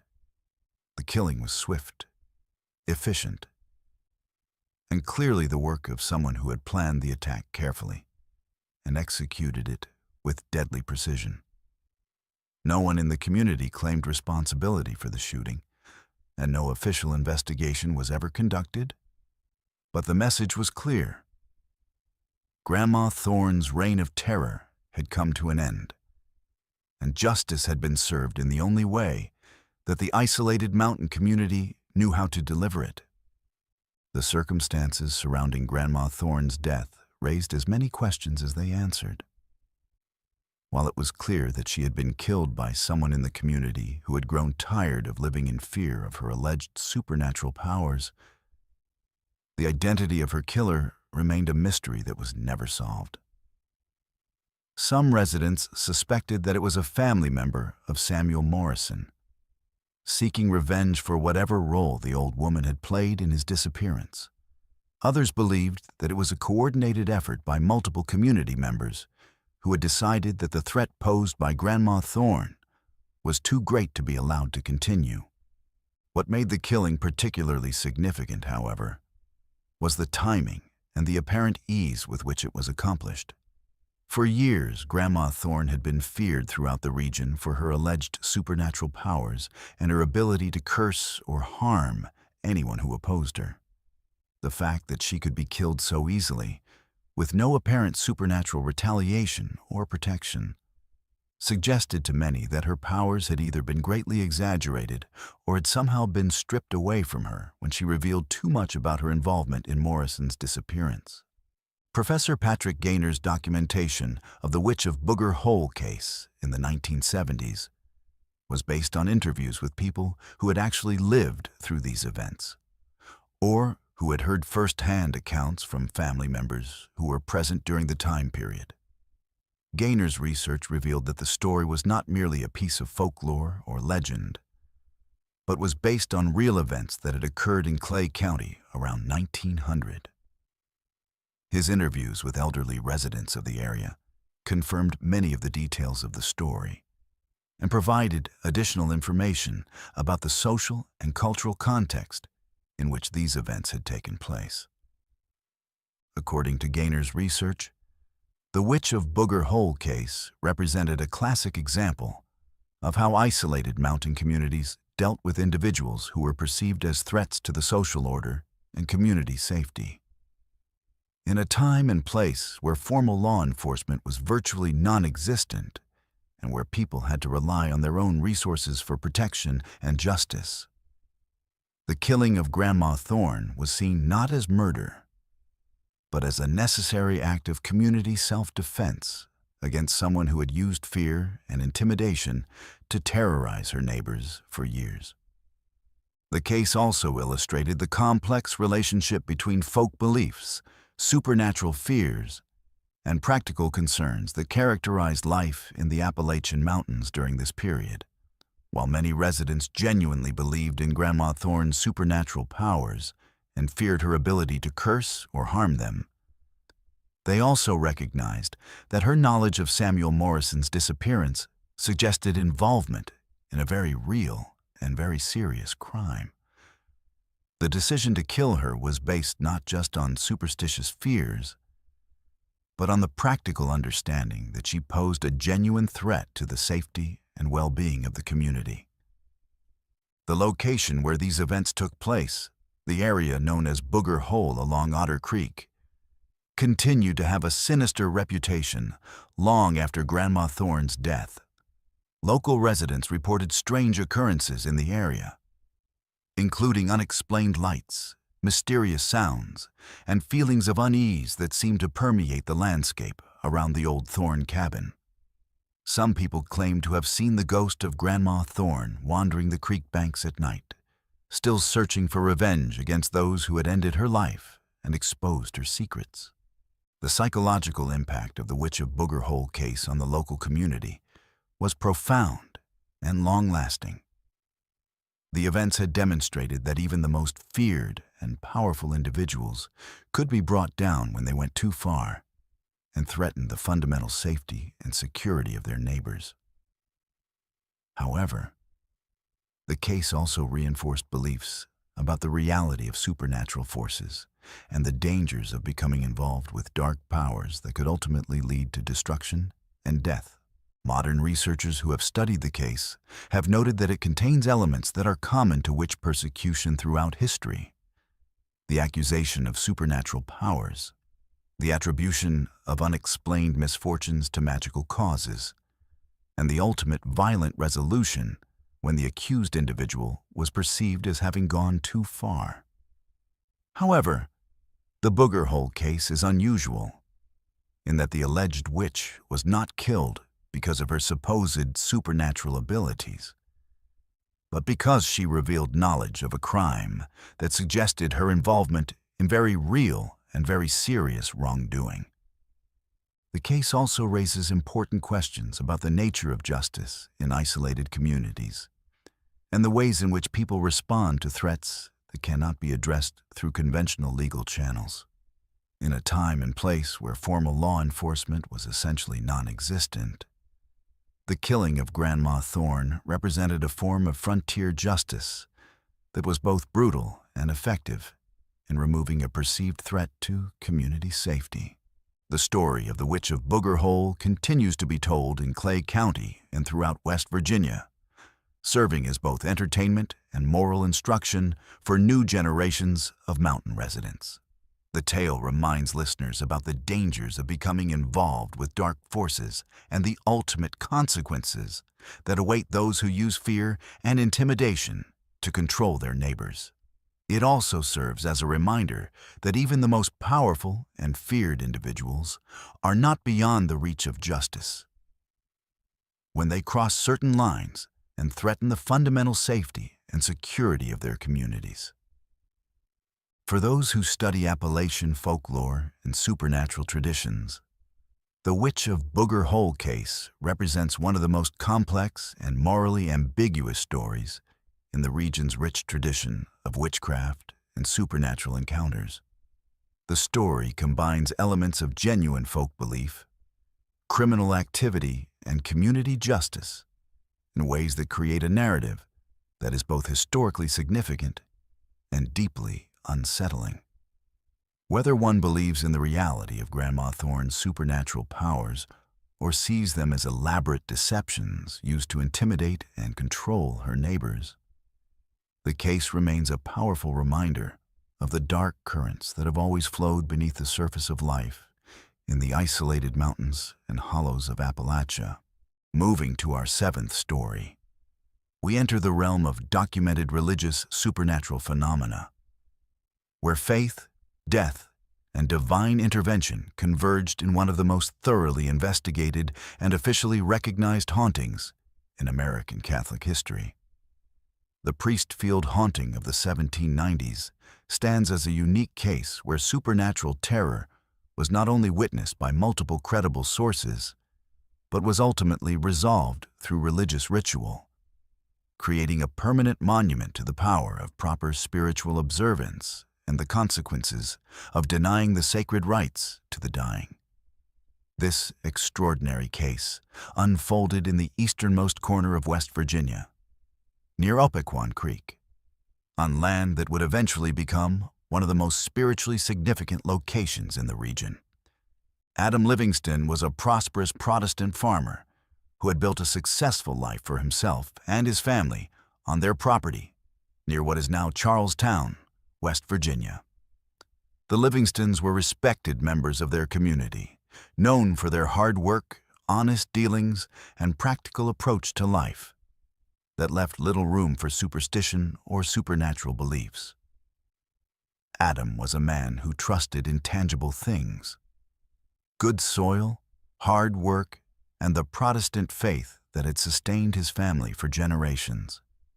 He had no particular animosity toward Catholics, but like many Protestants of his era, he viewed Catholic rituals and beliefs with skepticism and considered many of their practices to be unnecessary superstitions that had no basis in true Christian faith. The events that would transform the Livingston family's peaceful existence began on a cold winter evening in the early 1790s when a stranger appeared at their door, seeking shelter from the harsh weather that was sweeping across the Virginia countryside. The man was clearly ill, weakened by travel and suffering from what appeared to be a serious fever that left him barely able to stand. Following the mountain tradition of hospitality that was sacred throughout the region, the Livingstons immediately welcomed the stranger into their home, providing him with food, warmth, and a comfortable place to rest while he recovered from his illness. As the stranger's condition worsened over the following days, it became clear that he was not merely suffering from a common illness, but was, in fact, dying. In his lucid moments, the man revealed that he was a devout Catholic and expressed his desperate desire to receive the last rites of his church before he passed away. He begged the Livingstons to send for a Catholic priest who could perform the sacred rituals that would prepare his soul for the journey into the afterlife and ensure his eternal salvation according to the beliefs he had held throughout his life. Adam Livingston found himself in a difficult position. While he felt genuine compassion for the dying stranger and wanted to help him in any way possible, he also harbored deep skepticism about Catholic rituals and their supposed spiritual significance. Livingston believed that such ceremonies were unnecessary superstitions that had no real power or meaning, and he was reluctant to go to the considerable trouble and expense of locating and bringing a Catholic priest to his remote farm for what he considered to be an empty ritual. The nearest Catholic priest was many miles away, and the journey would be dangerous in the winter weather, requiring significant time and resources that Livingston was hesitant to commit. Despite the stranger's increasingly desperate pleas for spiritual assistance, Livingston made the fateful decision to deny his request for a Catholic priest. He attempted to comfort the dying man by offering Protestant prayers and spiritual consolation, genuinely believing that these would be sufficient to provide the spiritual comfort that the stranger sought. However, the stranger continued to beg for Catholic last rites until his final breath, dying in a state of spiritual anguish and despair that filled the Livingston household with an atmosphere of profound sadness and unease. The stranger was buried on the Livingston property in what seemed to be a respectful and proper manner, with Protestant prayers offered over his grave and a simple marker erected to commemorate his passing. For a brief time, life returned to normal for the Livingston family, and Adam felt that he had done everything that could reasonably be expected of him under the circumstances. However, this period of normalcy was short-lived, as supernatural phenomena began manifesting on the property almost immediately after the stranger's burial. phenomena that would escalate into one of the most terrifying and well-documented hauntings in American history. The first signs of supernatural activity were subtle, but deeply unsettling. Family members began hearing strange noises throughout the house at night. Sounds of footsteps in empty rooms, doors opening and closing on their own, and mysterious tapping or scratching sounds that seemed to come from within the walls themselves. These disturbances were initially dismissed as the normal settling sounds of an old house, or perhaps the activities of mice or other small animals. But they quickly escalated in both frequency and intensity, making it impossible to ignore their supernatural nature. Within weeks of the stranger's death, the phenomena had become impossible to rationalize away. Objects began moving on their own throughout the house, with furniture sliding across floors, dishes flying off tables, and personal belongings disappearing only to reappear in impossible locations. The family would wake in the morning to find their possessions scattered throughout the house as if an invisible intruder had ransacked their home during the night. Most disturbing of all, mysterious fires began breaking out spontaneously throughout the property, appearing without any apparent source of ignition and burning in ways that defied the normal laws of combustion. These supernatural fires were particularly terrifying because they seemed to target specific objects and areas of the house, while leaving adjacent materials completely untouched. Clothing would burst into flames while hanging in closets, yet the wooden closet itself would remain unburned. Papers would ignite on desks, while the wooden desk surface showed no signs of heat damage. The fires would appear suddenly, burn intensely for a brief period, and then extinguish themselves just as mysteriously as they had begun, leaving behind only the charred remains of their targets and the acrid smell of smoke that seemed to linger in the air for days. As the supernatural activity intensified, Mrs. Livingston began to suffer from a mysterious illness that seemed to have no natural cause or cure. She experienced severe weakness, persistent fever, and episodes of delirium that left her bedridden and unable to care for her family. Local doctors were baffled by her condition, as she displayed symptoms that didn't match any known disease, and none of their treatments seemed to provide any relief. The illness seemed to be directly connected to the supernatural phenomena plaguing the household, as her condition would worsen whenever the paranormal activity was at its most intense. The Livingston family's ordeal continued for months, with the supernatural phenomena showing no signs of diminishing.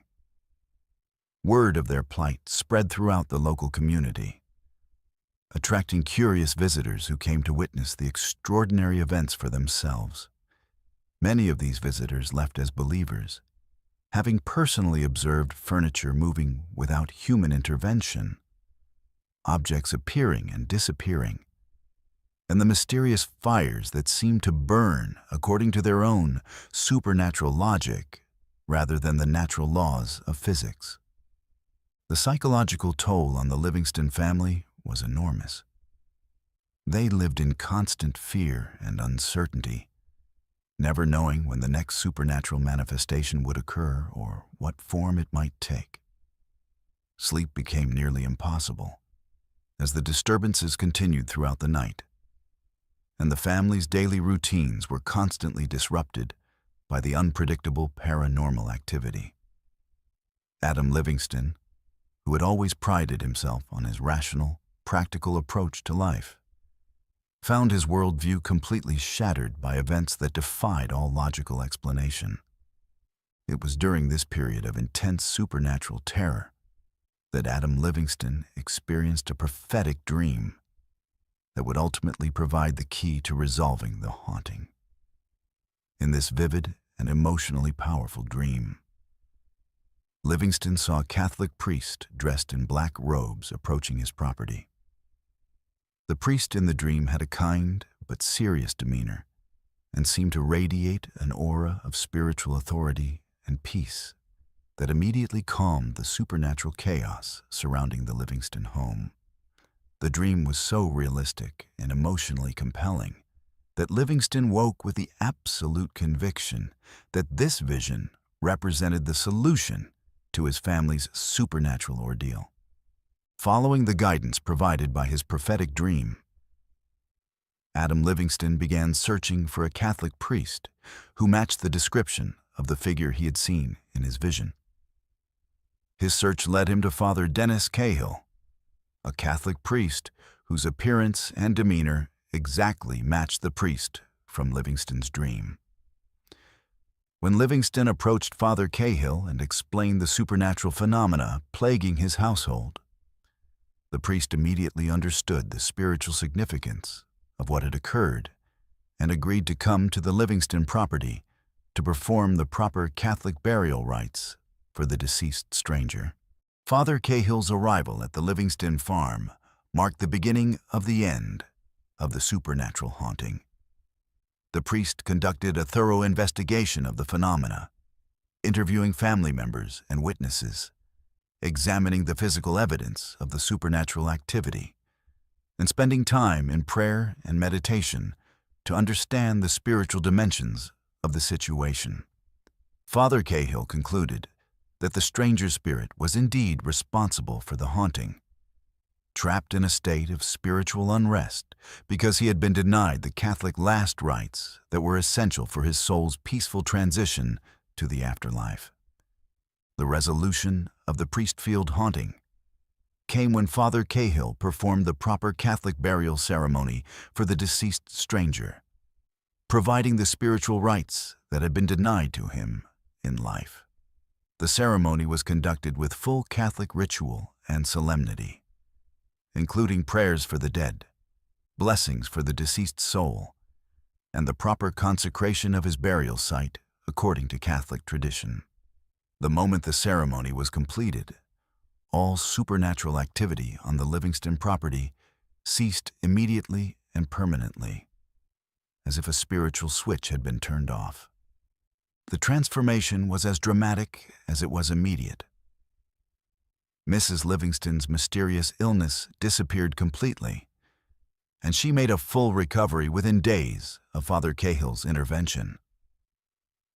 The supernatural fires stopped occurring, objects remained in their proper places, and the strange noises that had plagued the household for months fell silent. The atmosphere of the entire property changed from one of fear and unease to one of peace and tranquility, as if the very land itself had been spiritually cleansed and restored. The profound impact of this experience on Adam Livingston cannot be overstated. The man who had once dismissed Catholic rituals as meaningless superstitions had witnessed firsthand the power of proper spiritual observance and the terrible consequences that could result from denying sacred rites to the dying. Livingston's transformation was complete and permanent. He converted to Catholicism and became one of the most devoted supporters of the Catholic Church in the region for the rest of his life. In gratitude for Father Cahill's intervention and in recognition of the spiritual significance of what had occurred on his property, Adam Livingston made an extraordinary gesture that would have lasting impact on the region's religious landscape. He donated 38 acres of his land to the Catholic Church, specifically requesting that the property be used for religious purposes that would honor the memory of the stranger whose spiritual needs had been so tragically neglected. This generous donation became the foundation for what would eventually become Priestfield, a Catholic retreat center and place of pilgrimage that continues to serve the faithful to this day. The Priestfield haunting case was extensively documented by Catholic Church officials and became part of the official record of supernatural phenomena recognized by the Church. Father Michael Russo, a Catholic historian who has studied the case extensively, notes that the Priestfield haunting represents one of the clearest examples of how proper spiritual observance can resolve supernatural disturbances and bring peace to restless souls. The case also demonstrates the Catholic Church's understanding of the connection between proper burial rites and the spiritual welfare of the deceased. The documentation of the Priestfield haunting includes detailed accounts from multiple witnesses, official church records, and the testimony of the Livingston family members who experienced the phenomena firsthand. These records provide a comprehensive picture of the supernatural events and their resolution, making the case one of the most thoroughly documented religious hauntings in American history. The consistency of the witness accounts and the dramatic nature of the resolution have made the Priestfield haunting a subject of ongoing study and discussion among both religious scholars and paranormal researchers. Even today, more than 2 centuries after the original events, visitors to Priestfield continue to report unusual experiences that may be connected to the site's supernatural history. Some guests at the retreat center have reported hearing unexplained sounds, particularly what sounds like scissors or shears cutting through fabric, a phenomenon that connects to one of the most persistent aspects of the original haunting. During the height of the supernatural activity, the Livingston family frequently found their clothing and household linens cut into crescent moon shapes by invisible forces, a manifestation that seemed to be one of the stranger's spirit's ways of making its presence known. The crescent moon cutting phenomenon was one of the most distinctive and puzzling aspects of the Priestfield haunting. Family members would retire for the evening with their clothing intact, only to wake in the morning to find that garments had been cut into perfect crescent shapes while they slept. The cuts were always precise and uniform, made with what appeared to be extremely sharp scissors or shears. Yet no cutting implements were ever found, and no human intruder could have accomplished such work without waking the household. This particular manifestation continued even after Father Cahill's intervention, though with much less frequency, and some visitors to modern-day Priestfield report finding similar crescent-shaped cuts in their clothing after staying overnight at the retreat center. The theological implications of the Priestfield haunting have been the subject of extensive discussion and analysis within Catholic scholarly circles. The case provides what many consider to be compelling evidence for the Catholic doctrine regarding the importance of last rites and proper burial ceremonies for the spiritual welfare of the deceased. The fact that the haunting was completely resolved through the performance of proper Catholic rituals supports the Church's teaching about the real spiritual significance of these ceremonies and their power to affect the condition of souls in the afterlife. The Priestfield case also raises important questions about the relationship between different Christian denominations and their varying approaches to death and burial rituals. Adam Livingston's initial dismissal of Catholic last rites as unnecessary superstition reflects the Protestant skepticism toward Catholic practices that was common during this historical period. However, the supernatural consequences of denying these rites to the dying stranger suggest that such rituals may have genuine spiritual significance that transcends denominational differences and theological disputes. Modern paranormal researchers who have studied the Priestfield haunting note that it contains many elements that are consistent with other well-documented cases of supernatural activity related to improper burial or unfinished spiritual business. The pattern of escalating phenomena, the connection between the haunting and a specific deceased individual, and the resolution through appropriate religious intervention all fit established patterns in paranormal research. However, the Priestfield case is unusual in the completeness of its documentation and the dramatic nature of its resolution. The psychological and emotional impact of the Priestfield haunting on all those involved was profound and lasting.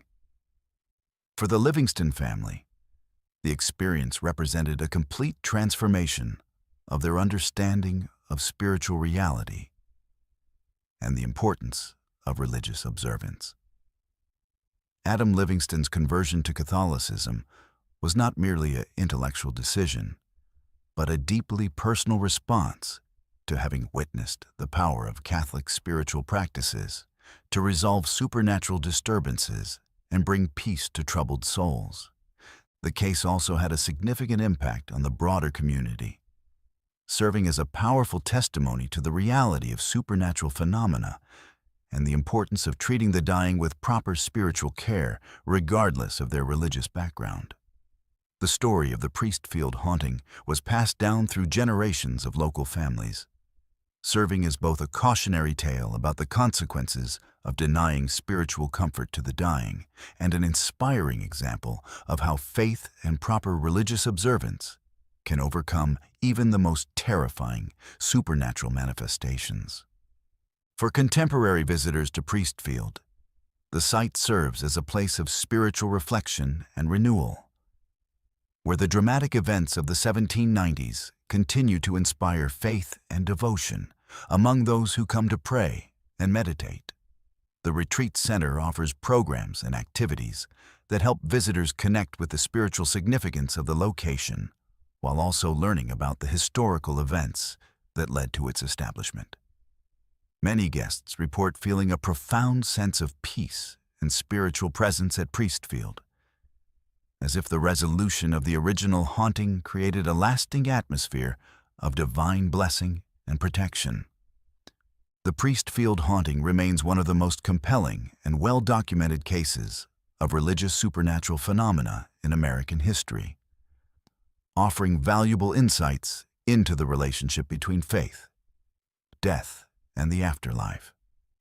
Whether one approaches the case from a religious perspective that accepts the literal truth of the supernatural events, or from a more skeptical viewpoint that seeks natural explanations for the reported phenomena, the Priestfield Haunting continues to challenge our understanding of the boundaries between the physical and spiritual worlds, and the power of religious faith to address the deepest mysteries of human existence. Moving to our eighth story, we descend into the dark underground world of Appalachian coal mining, where the pursuit of black gold has carved countless tunnels through the ancient mountains, some of which seem to lead not just deeper into the earth, but into realms that were never meant for human exploration. The mining shaft disappearances represent one of the most persistent and terrifying patterns of supernatural activity in the region, where experienced miners who knew these tunnels like the back of their hands would venture into familiar passages and simply vanish without a trace, leaving behind only questions, grief, and the growing conviction among mining communities that certain shafts had become gateways to something far more sinister than anyone dared to imagine. Coal mining has been the lifeblood of Appalachian communities for over a century, drawing generations of families into the dangerous but necessary work of extracting the region's vast mineral wealth from deep beneath the mountains. These miners developed an intimate knowledge of the underground world, learning to read the subtle signs that indicated safe passages from dangerous ones, understanding the complex geology that could mean the difference between life and death, and developing an almost supernatural sense for the moods and dangers of the mines they worked in and daily. They were practical men who dealt with tangible dangers, cave-ins, gas leaks, flooding, and equipment failures, and had little patience for superstition or supernatural explanations for the hazards they faced in their daily work. However, even the most skeptical and experienced miners began to acknowledge that certain shafts throughout the region had developed reputations that went far beyond normal mining dangers. These were tunnels where men would enter and never emerge, where search parties would find no trace of missing workers despite thorough investigations, and where the very air seemed to carry an oppressive weight that made even veteran miners reluctant to venture too far into their depths. The disappearances followed no logical pattern related to known mining hazards. They occurred in shafts that were structurally sound, well ventilated, and free from the gas accumulations or water infiltration that typically caused mining accidents. Harold Jenkins represents the voice of countless miners who witnessed these inexplicable disappearances firsthand during his decades of work in the coal fields of West Virginia and Kentucky. Jenkins, now in his 80s, worked in mines throughout the region from the 1960s through the 1990s, and his weathered hands and coal-stained lungs bear testimony to a lifetime spent in the underground world that most people never see. When he speaks about the mining shaft disappearances, his voice carries the weight of personal experience and the haunted knowledge of someone who has seen things that challenge everything he thought he knew about the world above and below ground. According to Jenkins and dozens of other miners who have shared their experiences over the years, there were certain shafts that every experienced miner learned to avoid, not because of any official safety warnings or documented hazards, but because of an unspoken understanding that had been passed down through generations of mining families. These were the tunnels where men had vanished without explanation, where strange sounds echoed from depths that seemed to extend far beyond what the geological surveys indicated, and where even the most hardened miners reported feeling an overwhelming sense of dread that seemed to emanate from the very walls of the passages themselves. One of the most documented cases of mining shaft disappearances occurred in the late 1970s at a coal operation in southern West Virginia, where two experienced miners, Robert Bobby Hutchinson and his nephew Michael Hutchinson, disappeared during what should have been a routine inspection of a newly opened section of tunnel. The Hutchinsons were part of a mining family that had worked the same general area for 3 generations, and both men knew the underground geography of the region better than most people know their own neighborhoods. Bobby, in particular, was known for his almost uncanny ability to navigate the complex network of tunnels and his reputation for never getting lost or disoriented underground.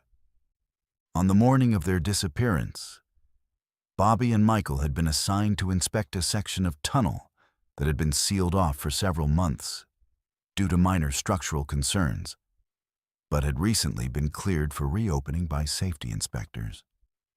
The tunnel was well mapped, structurally sound, and showed no signs of the gas accumulations or water infiltration that typically made mining areas dangerous. The 2 men entered the shaft at approximately 7:30 a.m., carrying standard safety equipment, including gas detectors, emergency oxygen supplies, and radio communication devices that would allow them to maintain contact with the surface crew throughout their inspection. The last radio contact with the Hutchinson men occurred at 9:15 a.m., when Bobby reported that they had completed their initial survey of the tunnel and were proceeding deeper into the shaft to check some areas that had not been fully inspected during the previous safety evaluation. His voice on the radio was calm and professional, showing no signs of distress or concern, and he estimated that they would complete their work and return to the surface within 2 hours. However, when the men failed to emerge from the tunnel by their scheduled time, and when repeated radio calls went unanswered, mine supervisors initiated emergency search procedures that would ultimately involve dozens of rescue workers and continue for over a week. The search for Bobby and Michael Hutchinson was one of the most extensive mining rescue operations ever conducted in the region, involving not only the mine's own safety personnel, but also specialized rescue teams from neighboring operations, state mining inspectors, and federal safety officials who brought sophisticated detection equipment to aid in the search. The rescue teams methodically explored every inch of the tunnel system, using gas detectors to check for dangerous accumulations that might have overcome the missing men, listening devices to detect any sounds that might indicate the location of trapped miners, and even bringing in specially trained rescue dogs to search for human scent in the underground passages. What the search teams discovered was far more disturbing than any conventional mining accident. The tunnel where the Hutchinson men had been working showed no signs of structural collapse, gas leaks, or flooding that could account for their disappearance. Their safety equipment was found scattered throughout the tunnel in a pattern that made no logical sense. Bobby's hard hat was discovered nearly a quarter-mile from where they had last reported their position. Michael's gas detector was found in a side passage that wasn't even part of their assigned inspection route. And their radio equipment was located in 3 different locations, as if it had been deliberately separated and distributed throughout the tunnel system. Most puzzling of all was the discovery that the tunnel seemed to extend much farther into the mountain than any of the geological surveys or mining maps indicated. The rescue teams found passages and chambers that appeared on no official documentation, tunnels that seemed to have been carved by some process other than conventional mining techniques, and areas where the rock formations and mineral deposits were unlike anything found elsewhere in the mine. Some of the rescue workers reported that these unexplored sections of the tunnel felt different from the rest of the mine. The air was colder. Sounds seemed to be absorbed rather than echoing normally. And several team members experienced feelings of disorientation and unease that made them reluctant to venture too far into these mysterious passages. The official investigation into the Hutchinson disappearance concluded that the men had likely become lost in an unmapped section of the tunnel system and had succumbed to unknown hazards, possibly including gas exposure or structural collapse in areas that were too dangerous for rescue teams to fully explore. However, this explanation satisfied no one who was familiar with Bobby Hutchinson's reputation and experience, and it failed to account for the strange distribution of the men's equipment or the discovery of tunnel sections that appeared on no mining company records or geological surveys. The Hutchinson case was far from unique in the annals of Appalachian mining history. Similar disappearances had been occurring for decades throughout the region, following patterns that were remarkably consistent despite occurring in different mines, different time periods, and involving different mining companies and safety protocols. The missing miners were invariably experienced workers who knew their assigned areas well. The disappearances occurred in tunnels that showed no signs of conventional mining hazards, and search efforts typically revealed evidence of unexplored passages or chambers that seemed to extend far beyond what official surveys indicated. Harold Jenkins recalls another case from his own experience in the early 1980s. When a miner named Thomas Garrett vanished from a shaft in eastern Kentucky under circumstances that were eerily similar to the Hutchinson disappearance. Garrett had been working alone in a section of tunnel that was considered completely safe and well understood, conducting routine maintenance on ventilation equipment that he had serviced dozens of times before. When he failed to report back at his scheduled time, Jenkins was part of the search team that went looking for him in the familiar tunnel where he had been working. What they found defied all logical explanation. Garrett's tools were scattered throughout the tunnel in a pattern that suggested he had been moving deeper into the mountain, rather than working on the ventilation equipment near the tunnel entrance where he had been assigned.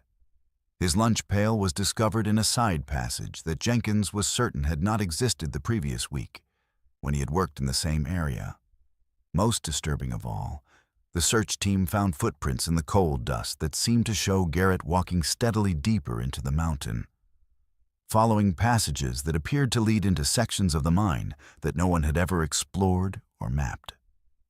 The search for Thomas Garrett continued for 5 days, with teams exploring every known section of the mine and even bringing in specialized equipment to detect any signs of life in areas that were too dangerous for human searchers to enter. However, no trace of Garrett was ever found beyond the scattered evidence of his passage deeper into the unexplored sections of the tunnel system. The official explanation was that he had become disoriented and lost in an unmapped area of the mine, but Jenkins and the other searchers knew that Garrett was far too experienced and familiar with the mine to simply get lost in tunnels he had worked in for years. The psychological impact of these disappearances on mining communities was profound and lasting. Miners who had spent their entire careers working underground began to develop an almost superstitious fear of certain shafts and tunnel sections, passing down warnings through informal networks that identified areas to be avoided regardless of official safety assessments. Families of miners lived with a constant fear that their loved ones might simply vanish during a routine shift, disappearing into tunnels that seemed to lead not just deeper into the earth, but into some realm beyond human understanding or reach. The mining companies, faced with unexplained disappearances that threatened both worker morale and operational efficiency, typically responded by sealing off tunnel sections where disappearances had occurred, officially citing safety concerns or economic factors that made continued operation of those areas impractical. However, Meniers and their families understood that these closures were really acknowledgments that certain parts of the underground world had become too dangerous to enter, not because of conventional mining hazards, but because of something far more mysterious and threatening. Jenkins recalls that the old-timers in the mining community had their own explanations for the disappearances, theories that were rooted in generations of underground experience and the accumulated wisdom of families who had worked the mines for decades. According to these veteran miners, some shafts went deeper than they should, extending into areas of the mountain that had never been touched by human activity and that connected to natural cave systems or geological formations that existed according to their own ancient rules rather than the mapped and surveyed world of commercial mining operations. The most disturbing theory, shared in whispered conversations in mining camps and company towns throughout the region, was that certain tunnels had somehow become gateways to places that were not meant for the living. These old-timers spoke of shafts that seemed to call to certain individuals, drawing them deeper into the mountain with a compulsion that could not be resisted or explained. They told stories of miners who had reported hearing voices calling their names from deep within unexplored passages, of tunnel sections where the air itself seemed to whisper and beckon, and of areas where experienced miners would become inexplicably disoriented and find themselves walking toward depths that seemed to extend infinitely into the heart of the mountain. The geological surveys and mining company records consistently failed to account for the tunnel sections where these disappearances occurred, as if these areas existed in some space between the official mapped world and the actual underground reality that miners encountered in their daily work. Rescue teams would discover passages that appeared on no blueprints, chambers that seemed to have been carved by processes that bore no resemblance to conventional mining techniques, and tunnel systems that extended far beyond what any geological survey had indicated was possible, given the known structure and composition of the mountain. Modern mining operations have largely moved away from the deep shaft mining that characterized the industry during the peak years of the disappearances, shifting towards surface mining techniques that avoid the need for extensive underground tunnel systems. However, some of the old shafts remain accessible, and contemporary explorers and researchers who have ventured into these abandoned mining areas continue to report experiences that echo the accounts of the missing miners from decades past. Urban explorers and paranormal investigators who have explored abandoned mining areas throughout Appalachia frequently report encountering tunnel sections that seem to extend much farther than official mining records indicate. Passages where normal acoustic properties seem to be suspended, and areas where electronic equipment malfunctions in ways that cannot be explained by conventional environmental factors. Some investigators have reported finding evidence of human presence in areas that should have been inaccessible for decades, including footprints in undisturbed coal dust and personal items that appear to have been recently placed, despite the fact that the mines have been officially closed for years. The mining shaft disappearances represent one of the most persistent and well-documented patterns of supernatural activity in Appalachian history. With cases spanning multiple decades, different mining operations, and various geographical locations throughout the region. The consistency of the disappearance patterns, the failure of conventional explanations to account for the missing miners, and the discovery of unexplored tunnel sections that appear on no official records all suggest that these cases involve something far more complex and mysterious than simple mining accidents or human error. For the families of the missing miners, the disappearances represent not just personal tragedies, but ongoing mysteries that have never been resolved or adequately explained. The lack of closure, combined with the supernatural elements surrounding the cases, has created a lasting legacy of grief and uncertainty that continues to affect mining communities throughout the region. Many families have never stopped hoping that their missing loved ones might somehow return from whatever realm they entered when they disappeared into those mysterious tunnels. While others have found what comfort they can in the belief that the missing miners have passed into some other existence where they are beyond the reach of earthly suffering. The mining shaft disappearances also serve as a reminder of the complex relationship between human industrial activity and the ancient geological forces that shape the Appalachian Mountains. The tunnels and shafts that miners carved into these mountains may have inadvertently opened pathways to areas that were never meant to be accessed by human beings, creating connections between the world of commercial mining and the deeper mysteries that lie hidden within the earth itself. Whether these disappearances represent encounters with unknown natural phenomena, supernatural forces, or something else entirely, they continue to challenge our understanding of what lies beneath the surface of the familiar world, and what dangers might await those who venture too far into the hidden depths of the ancient mountains. The legacy of the mining shaft disappearances continues to influence how people in Appalachian communities think about the relationship between human activity and the natural world, serving as a cautionary reminder that there are still places and forces in our world that demand respect, caution, and humility from those who would seek to explore or exploit them. For the miners who continue to work in the remaining underground operations throughout the region, the stories of the disappeared serve as both warning and memorial, ensuring that the memory of those who vanished into the mysterious depths will never be forgotten, and that future generations will approach the underground world with the reverence and caution that it demands.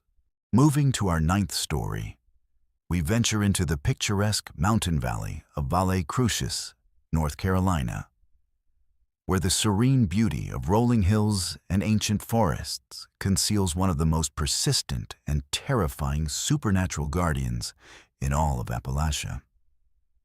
The demon dog of Valle Crucis represents a phenomenon that has spanned generations, with consistent sightings of a massive, otherworldly canine that seems to serve as protector of the sacred ground surrounding St. John's Church Cemetery, a creature whose glowing red eyes and supernatural abilities have terrorized visitors and locals alike for over a century. This isn't simply another case of mistaken identity or exaggerated folklore.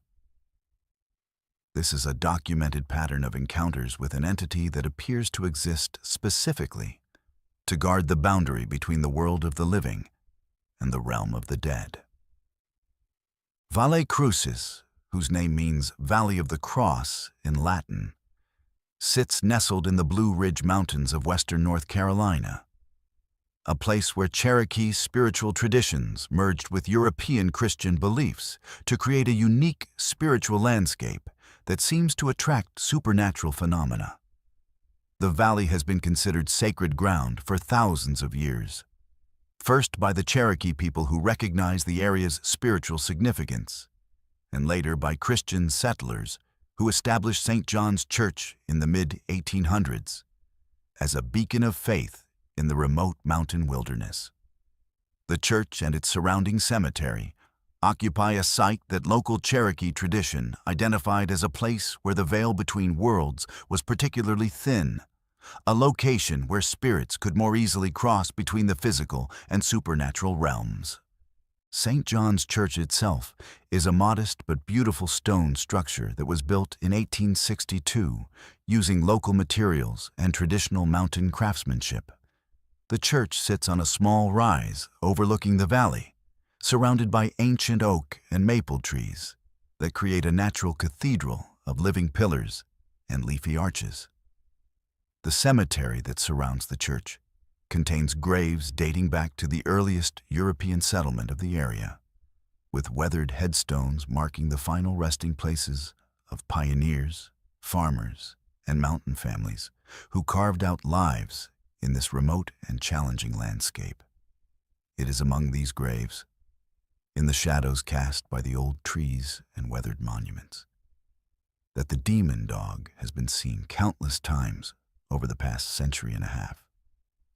The first documented encounters with the demon dog date back to the late 1800s, when local residents began reporting sightings of an enormous black dog with glowing red eyes that appeared to patrol the cemetery grounds during the darkest hours of the night.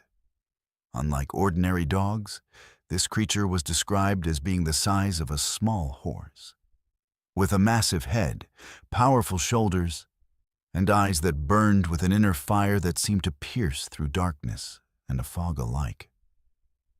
Witnesses consistently described feeling an overwhelming sense of dread and supernatural terror when encountering the creature, as if they were in the presence of something that existed beyond the natural world and operated according to laws that human beings were not meant to understand.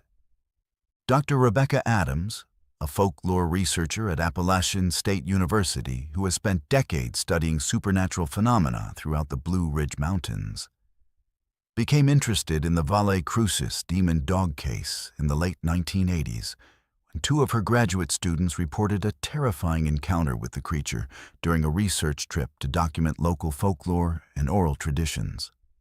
The students, Sarah Mitchell and David Thompson, had been conducting interviews with elderly residents of the valley about their memories of local legends and supernatural experiences when they decided to visit St. John's Church Cemetery to photograph some of the older headstones for their research project. According to their detailed report, which Dr. Adams has preserved in the university's folklore archives, Mitchell and Thompson arrived at the cemetery around 10 p.m. on a clear October night in 1987, equipped with cameras, flashlights, and recording equipment for documenting their findings. The cemetery was peaceful and quiet when they arrived, with only the sound of wind through the trees and the distant call of night birds breaking the mountain's silence. The students spent about an hour photographing headstones and taking notes about the various family names and dates represented in the cemetery, working methodically through the older sections where the most historically significant graves were located. It was while they were examining a particularly old section of the cemetery, where graves dating to the 1860s and 1870s were clustered beneath a grove of ancient oak trees, that they first became aware of being watched. Both students later reported feeling an intense sensation of being observed, a prickling awareness that made the hair on their arms stand up and caused them to look around nervously for the source of their unease. At first, they saw nothing unusual, but as they continued their work, the feeling of being watched intensified until it became almost unbearable. The creature first appeared as a shadow moving between the headstones, a darkness that seemed somehow more solid and substantial than the ordinary shadows cast by trees and monuments in the moonlight. As Mitchell and Thompson watched in growing terror, the shadow began to take on a more definite form, revealing itself to be an enormous black dog that seemed to absorb light rather than reflecting it. The creature's size was immediately apparent. It stood nearly 4 feet tall at the shoulder and appeared to weigh several hundred pounds, with a massive head and powerful build that suggested strength far beyond that of any ordinary canine. But it was the creature's eyes that truly terrified the two students. As the demon dog turned its attention toward them, its eyes began to glow with a brilliant red light that seemed to burn with supernatural fire. The glow was not the simple reflection of light that might be seen in the eyes of a normal animal, but rather an internal illumination that pulsed and flickered like flames, casting an eerie red glow across the surrounding headstones and creating shifting patterns of light and shadow that made the entire cemetery seem to come alive with supernatural energy. The encounter lasted only a few minutes, but those minutes felt like hours to the terrified students. The demon dog stood perfectly still, watching them with its burning red eyes, while an oppressive silence settled over the cemetery that seemed to muffle even the sound of their own breathing. Neither student felt able to move or speak, as if the creature's presence had somehow paralyzed them with supernatural terror. The air around them grew noticeably colder, and both reported smelling a strange, sulfurous odor that seemed to emanate from the creature itself. The spell was finally broken when David Thompson managed to raise his camera and activate the flash, hoping to photograph the creature as evidence of their encounter. The bright flash seemed to startle or anger the demon dog, which let out a sound that the students described as being unlike anything they had ever heard.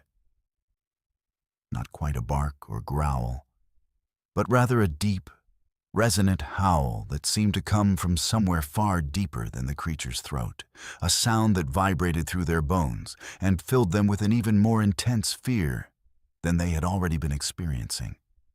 Immediately after the flash and the creature's otherworldly howl, the demon dog began moving toward the students with a fluid, gliding motion that seemed to defy the normal laws of physics. The creature appeared to float rather than run, covering the distance between them with impossible speed while maintaining perfect silence except for that terrible howling sound that continued to echo through the cemetery.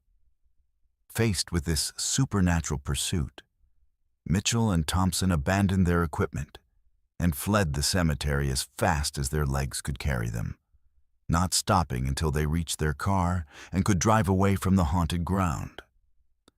When the students returned to the cemetery the next morning to retrieve their abandoned equipment, they found their cameras and recording devices scattered among the headstones.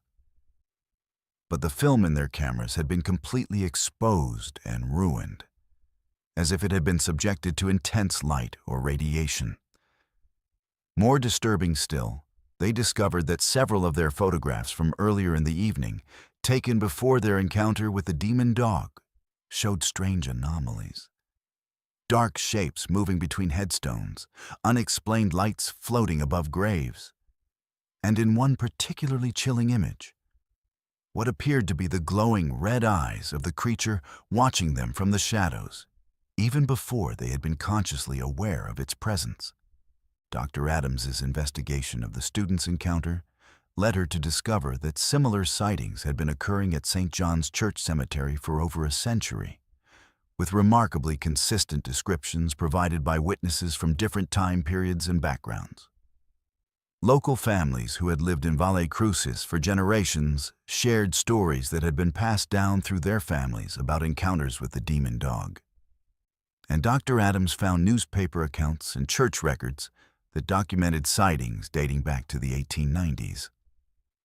What made these accounts particularly compelling was their consistency across different witnesses and time periods. The creature was always described as an enormous black dog with glowing red eyes, always seen in or around the cemetery, and always inspiring the same intense fear and supernatural dread in those who encountered it. Witnesses consistently reported that the creature seemed to be guarding the cemetery, appearing most frequently when people visited the grounds after dark or when they showed disrespect for the sacred nature of the burial site.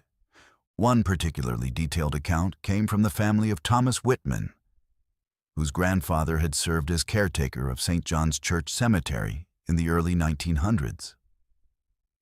According to family oral tradition, Whitman's grandfather had encountered the demon dog on multiple occasions during his years of caring for the cemetery grounds, and he had come to view the creature not as a threat, but as a supernatural guardian that helped protect the graves from vandalism and desecration.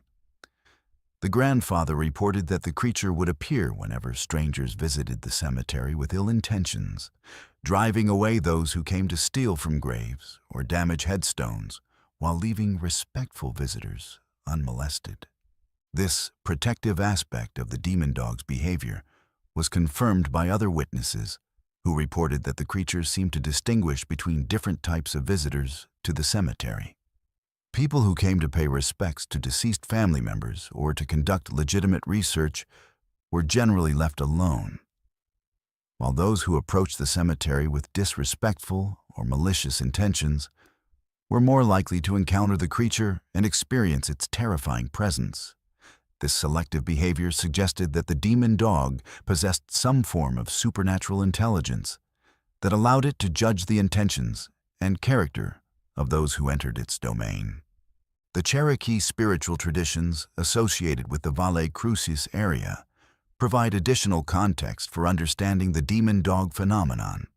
According to Cherokee beliefs, certain locations serve as gateways or crossing points between the physical world and the spirit realm. And these places often attract guardian spirits that protect the boundary between worlds. The Cherokee concept of spirit dogs, or supernatural canines that serve as protectors of sacred sites, is well established in their oral traditions.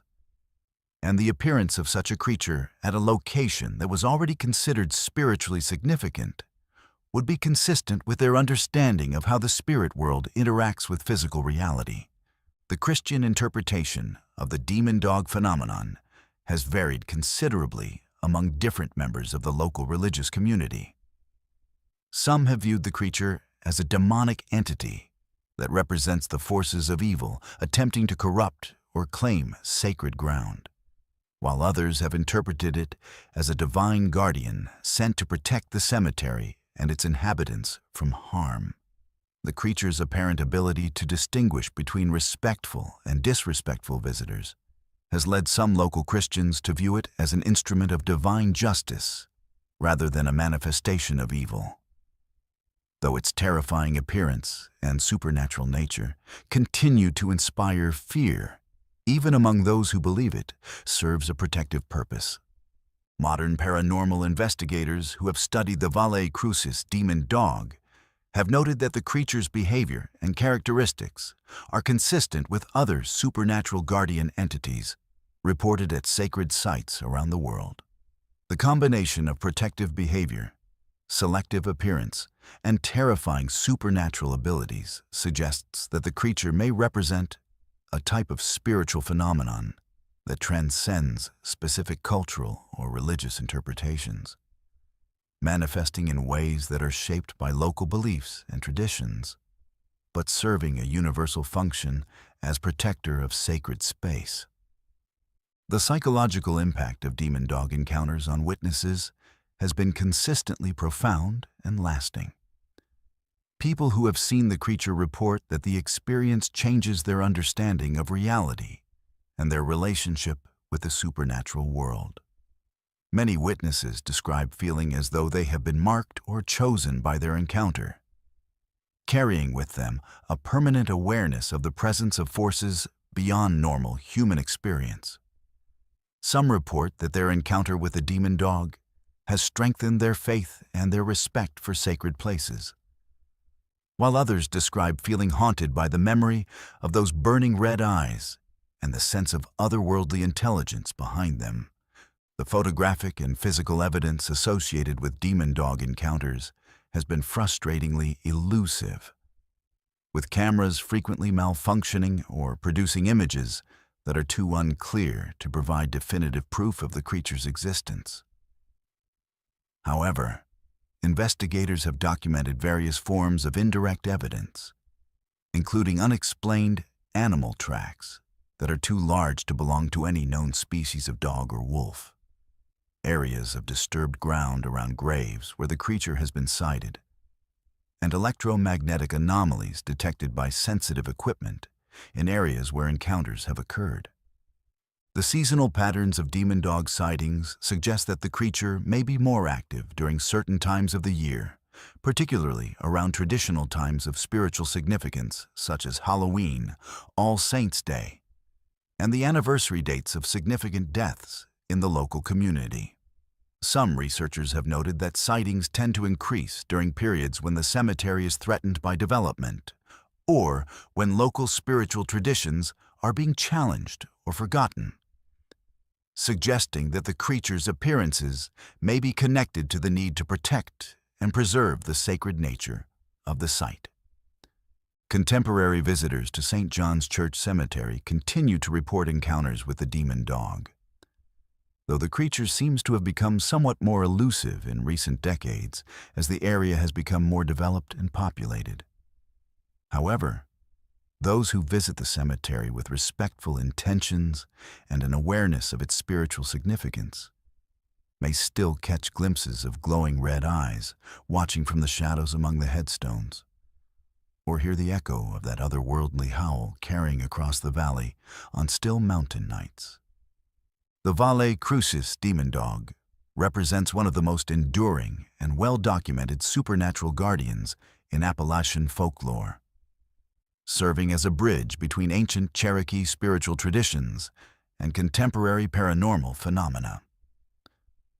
Whether one views the creature as a literal supernatural entity, a manifestation of collective unconscious fears and beliefs, or something else entirely, its consistent presence at St. John's Church Cemetery over more than a century suggests that some places and some forces transcend our ordinary understanding of reality and continue to operate according to laws that are older and more mysterious than anything found in our modern world. For those who study the supernatural heritage of the Appalachian Mountains, the demon dog of Valle Crucis stands as a reminder that the boundary between the sacred and the ordinary, between the living and the dead, and between the natural and supernatural worlds remains permeable in certain places and under certain circumstances. The creature's role as guardian of sacred ground speaks to fundamental human needs for protection, respect, and reverence in the face of forces that are greater than ourselves. And its continued presence serves as both warning and comfort to those who understand that some mysteries are meant to be honored rather than solved. Moving to our 10th story, we venture onto the most famous hiking trail in America, a 2,190-mile pathway that winds through the spine of the Appalachian Mountains from Georgia to Maine, connecting some of the most remote and mysterious wilderness areas on the continent. The Appalachian Trail has been walked by millions of hikers seeking adventure, solitude, and connection with nature. But for some unfortunate souls, their journey along this ancient path has led them into encounters with something that defies all rational explanation. A presence that seems to stalk certain hikers with malevolent intelligence, leaving behind evidence of its passage that challenges everything we think we know about what lurks in the deep wilderness of these ancient mountains. The Appalachian Trail follows ridgelines and valleys that have been traveled by humans for thousands of years, first by Native American hunting parties and trading expeditions, then by European settlers pushing westward into the wilderness, and finally by modern hikers seeking to experience the raw beauty and challenge of America's oldest mountain range. The trail passes through some of the most remote and untouched wilderness areas in the eastern United States, places where cell phone coverage is non-existent, where the nearest road might be dozens of miles away, and where hikers can walk for days without encountering another human being. It is in these isolated stretches of trail, far from civilization and help, that the most disturbing encounters with the Appalachian Trail stalker have occurred. Mark Stevens has worked as a trail safety coordinator for the Appalachian Trail Conservancy for over 15 years, a position that has given him access to thousands of incident reports, missing person cases, and unusual encounters reported by hikers along the trail's entire length. Stevens is a practical man who deals with tangible dangers, bear encounters, severe weather, medical emergencies, and the occasional criminal activity that can threaten trail users. However, his years of reviewing incident reports and investigating unusual occurrences have convinced him that there are patterns of activity along certain sections of the trail that cannot be explained by conventional wilderness hazards or human criminal behavior. According to Stevens and the extensive database of incident reports maintained by the Trail Conservancy, there are specific sections of the Appalachian Trail where hikers have reported being followed by an unseen presence, encountering disturbing messages and drawings left at campsites, and experiencing a sense of malevolent surveillance that seems to persist for days or even weeks as they continue their journey. These reports come from experienced hikers who are familiar with normal wilderness sounds and wildlife behavior, people who understand the difference between natural phenomena and something genuinely unusual or threatening. The pattern of stalking behavior typically begins subtly, with hikers reporting a vague sense of being watched or followed as they walk along isolated sections of trail. Initially, most hikers dismiss these feelings as natural paranoia or the psychological effects of spending extended time alone in the wilderness. However, as the stalking continues, the evidence becomes increasingly difficult to ignore. Hikers report hearing footsteps that seem to parallel their own movement through the forest, always staying just out of sight but maintaining pace with their progress along the trail. When they stop to listen, the footsteps stop as well. When they resume hiking, the sounds of pursuit resume with them. What makes these encounters particularly disturbing is the intelligence and persistence displayed by whatever is following these hikers. Unlike wildlife, which typically avoids human contact or follows predictable behavioral patterns, the Appalachian Trail stalker seems to study its targets, learning their habits and routines before making its presence known in increasingly obvious and threatening ways.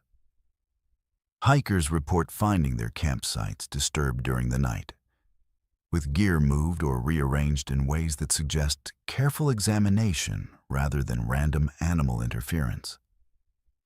Food is sometimes taken, but not in the messy, destructive manner typical of bears or other wildlife.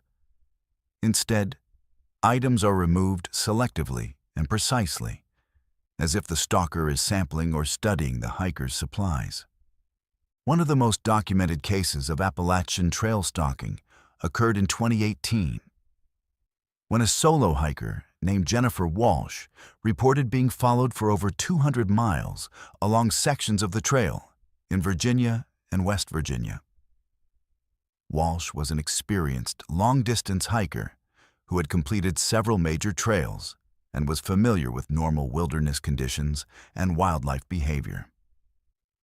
Her detailed journal entries, which she shared with trail authorities after her experience, provide a chilling day-by-day account of escalating stalking behavior that began as subtle unease and developed into overt psychological warfare. Walsh's ordeal began during her third day on a section hike through Shenandoah National Park, when she first noticed the feeling of being watched while hiking through a particularly remote stretch of trail. Initially, she attributed the sensation to natural wilderness paranoia, but as the day progressed, she began to notice signs that someone or something was indeed following her. She found footprints in muddy sections of trail that appeared shortly after she had passed. Prints that were too large and oddly shaped to belong to any known wildlife, but didn't quite match human footprints either. On her fourth night, Walsh made camp at a designated shelter area and was awakened around 2 a.m. by sounds of movement outside her tent. When she listened carefully, she could hear what sounded like someone or something moving slowly around her campsite, stopping occasionally as if examining her gear or studying her tent. The movement was too deliberate and careful to be wildlife. But when she called out to challenge what she assumed was another hiker, there was no response. The sounds continued for over an hour before finally stopping, leaving Walsh too frightened to leave her tent until daylight.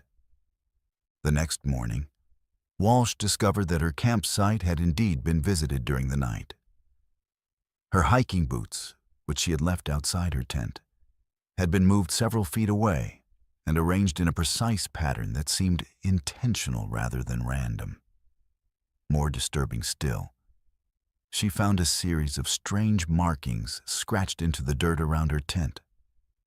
Symbols or drawings that looked almost like primitive pictographs, but didn't match any Native American or historical markings she was familiar with.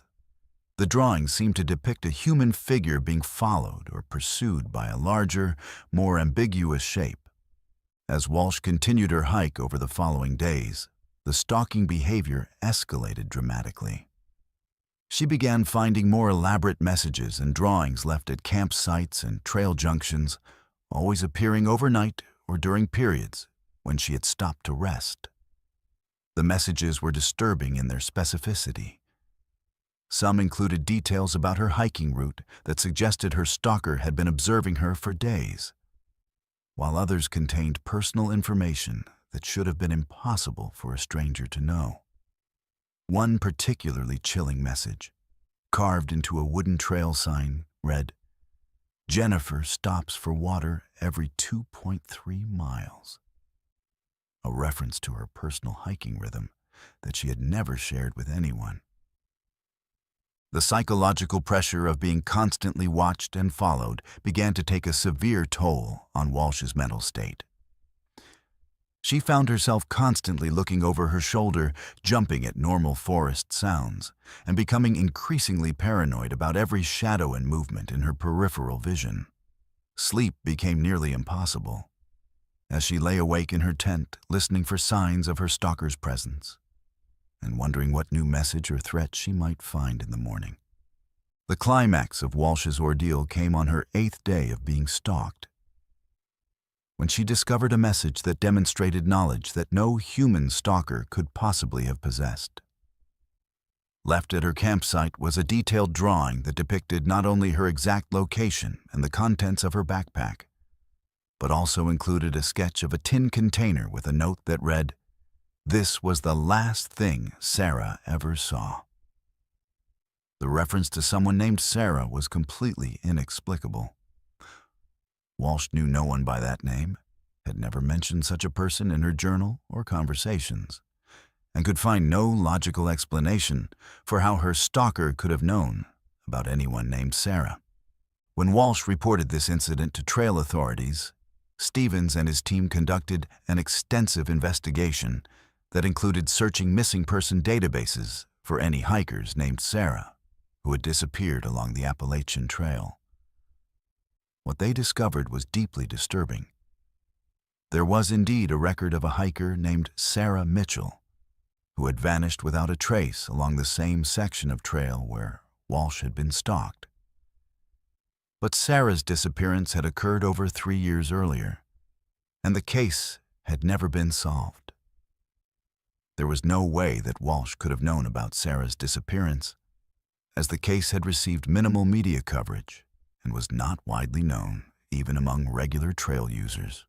The investigation into Walsh's stalking experience revealed that similar incidents had been occurring along various sections of the Appalachian Trail for decades, with remarkably consistent patterns of behavior reported by different hikers in different time periods. The Trail Conservancy's incident database contained dozens of reports describing the same progression of stalking behavior. Initial feelings of being watched, discovery of disturbing messages and drawings, and escalating psychological pressure that often forced hikers to abandon their planned routes and seek help from trail authorities or local law enforcement. What made these cases particularly puzzling was the apparent knowledge displayed by the stalker about previous incidents and missing hikers. Multiple witnesses had reported finding messages that referenced people who had disappeared along the trail, sometimes including details about missing persons cases that were not widely known to the public. In some instances, the messages included information about hikers who had vanished decades earlier, suggesting that either the stalker had access to extensive historical records or represented some form of phenomenon that transcended normal human limitations of knowledge and memory.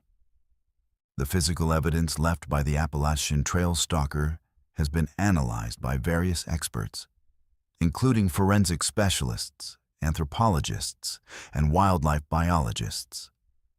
But no consensus has emerged about what type of entity could be responsible for the stalking behavior. The footprints found at stalking sites are consistently described as being larger than normal human prints, but not matching any known wildlife species.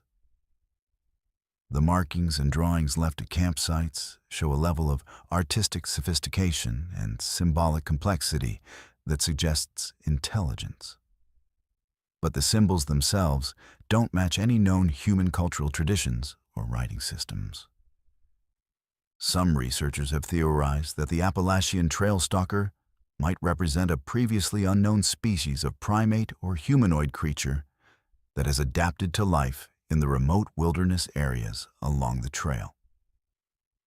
This theory is supported by the creature's apparent intelligence, its ability to move silently through dense forest, and its sophisticated understanding of human behavior and psychology. However, the stalker's knowledge of specific missing persons cases and its ability to leave messages that reference events from decades past suggest capabilities that go far beyond what could be expected from any known animal species. Other investigators have proposed that the stalking incidents might be the work of a highly organized group of individuals who have developed an extensive network of surveillance and communication along the trail. This theory could explain the stalker's knowledge of missing persons cases and its ability to track hikers across long distances. But it fails to account for the non-human footprints and the stalker's apparent ability to move through the wilderness without leaving normal human traces or requiring the logistical support that such an operation would require. The most disturbing theory, supported by some paranormal researchers and investigators of unexplained phenomena, is that the Appalachian Trail stalker represents some form of supernatural entity that feeds on fear and psychological distress. According to this interpretation, the stalker's behavior is designed not to physically harm its victims, but to create maximum psychological terror and emotional trauma. The references to missing hikers and the apparent knowledge of past disappearances could be explained as manifestations of some form of supernatural awareness that transcends normal temporal and spatial limitations. The psychological impact of Appalachian Trail stalking incidents on victims has been consistently severe and long-lasting. Hikers who have experienced stalking report that the encounters have fundamentally changed their relationship with wilderness areas and outdoor recreation. Many victims develop symptoms consistent with post-traumatic stress disorder, including persistent anxiety, sleep disturbances, and an inability to enjoy activities that previously brought them pleasure and fulfillment.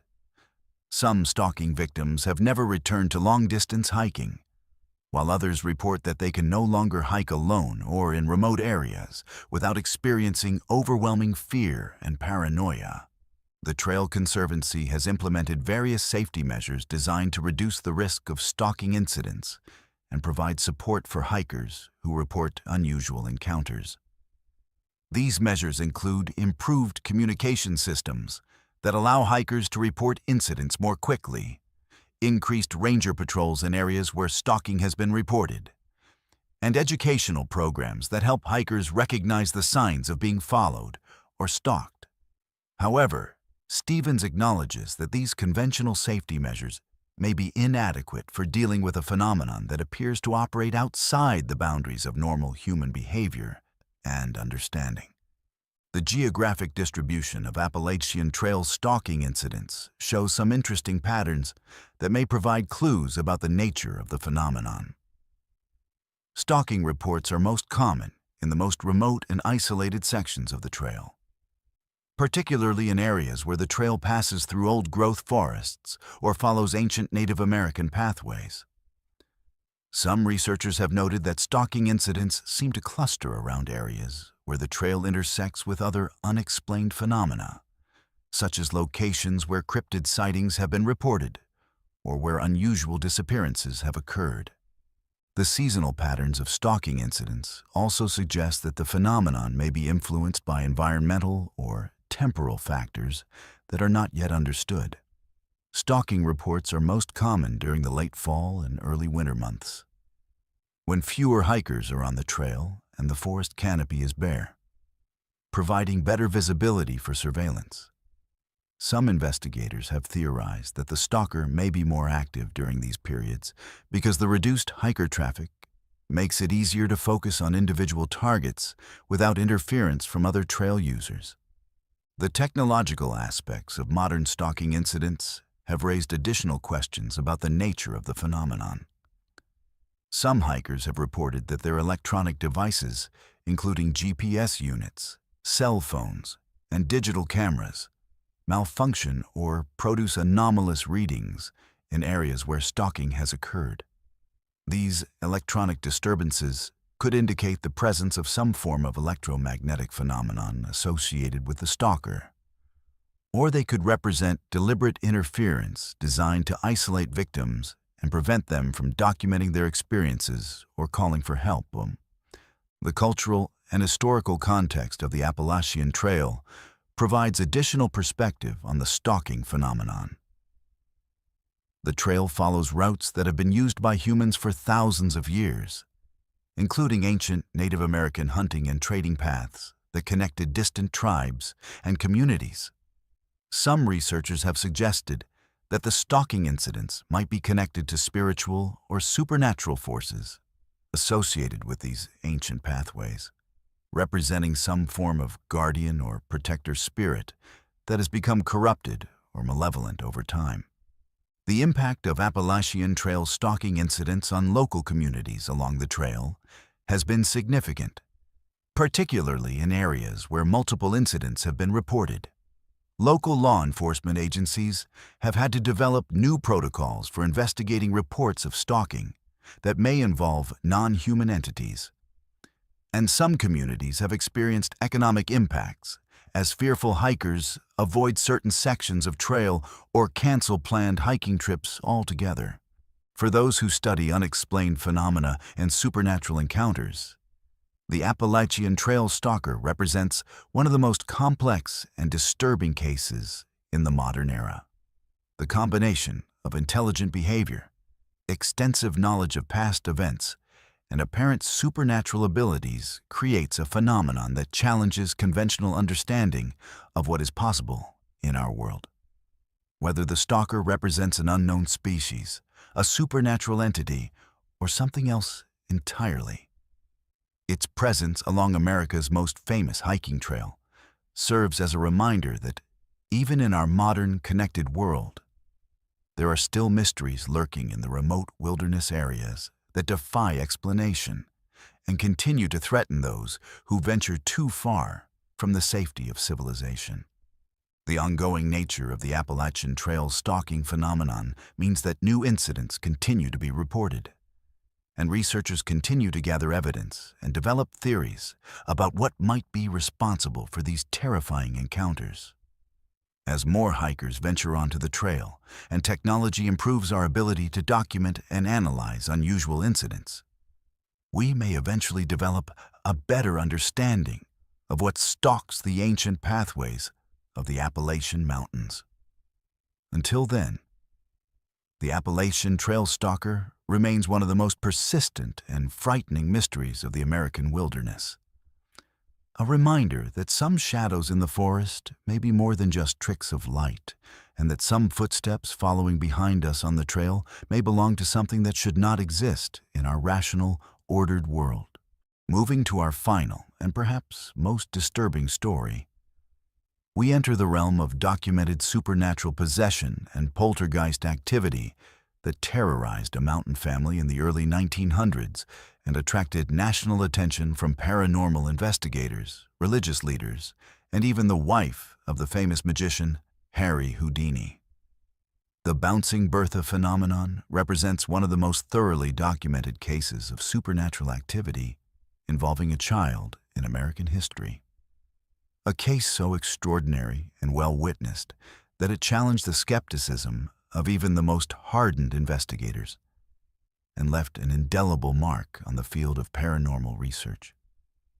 Powell Mountain in Tennessee rises like a sleeping giant from the surrounding valleys, its forested slopes and rocky outcroppings creating a landscape that has remained largely unchanged since the Cherokee people first walked its ancient trails.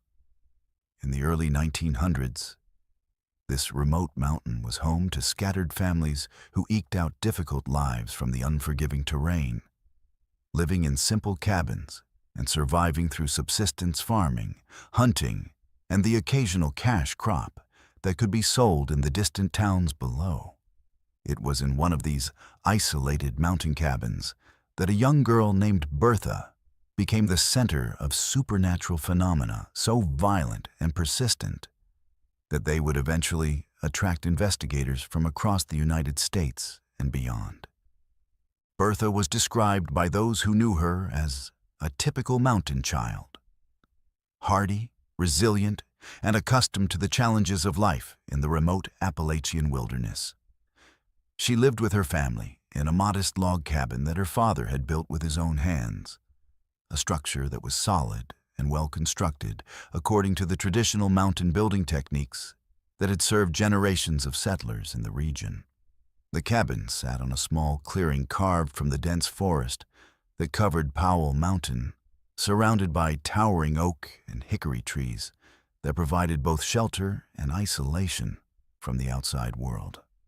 The supernatural phenomena that would make Bertha famous began without warning on a cold February night in 1904, when the family was awakened by sounds of violent commotion coming from Bertha's small bedroom. When her parents rushed to investigate, they found their daughter's heavy oak bed, a massive piece of furniture that weighed over 200 pounds, bouncing completely off the floor with such force that it was striking the ceiling beams of the cabin.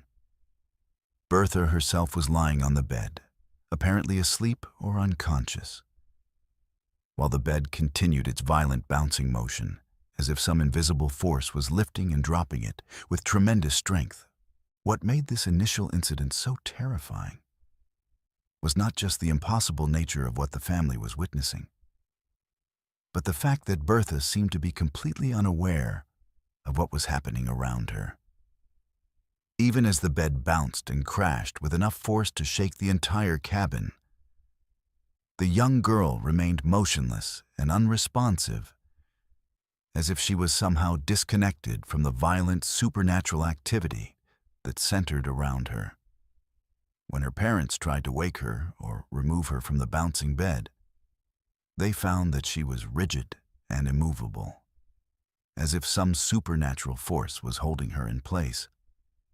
The violent bed-bouncing phenomenon continued for 35 consecutive nights, creating a reign of terror that left the family exhausted, frightened, and desperate for help. Each night brought the same terrifying spectacle. Bertha's massive oak bed would begin bouncing with such violence that it would strike the ceiling, the walls, and sometimes even break through the wooden floor of the cabin. The sound of the bouncing bed could be heard for miles across the mountain, a rhythmic pounding that echoed through the valleys and alerted neighbors to the supernatural chaos that was consuming the family's home. Dr. James Morrison, a paranormal researcher at the University of Tennessee who has spent decades studying the Bouncing Bertha case, has access to original documentation and witness accounts that provide unprecedented detail about the phenomena.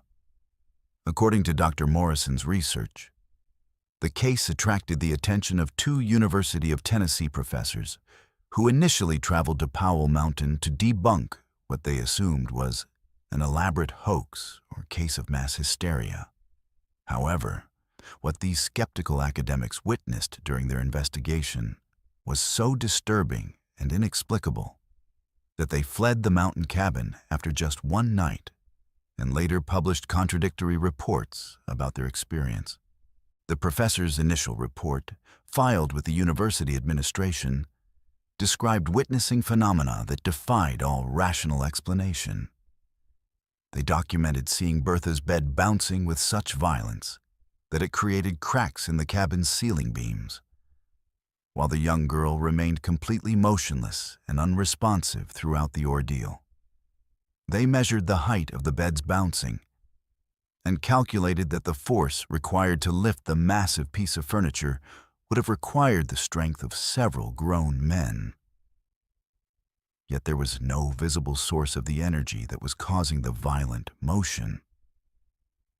What truly terrified the investigating professors, however, was their observation that Bertha herself was being thrown about by the same invisible force that was moving her bed.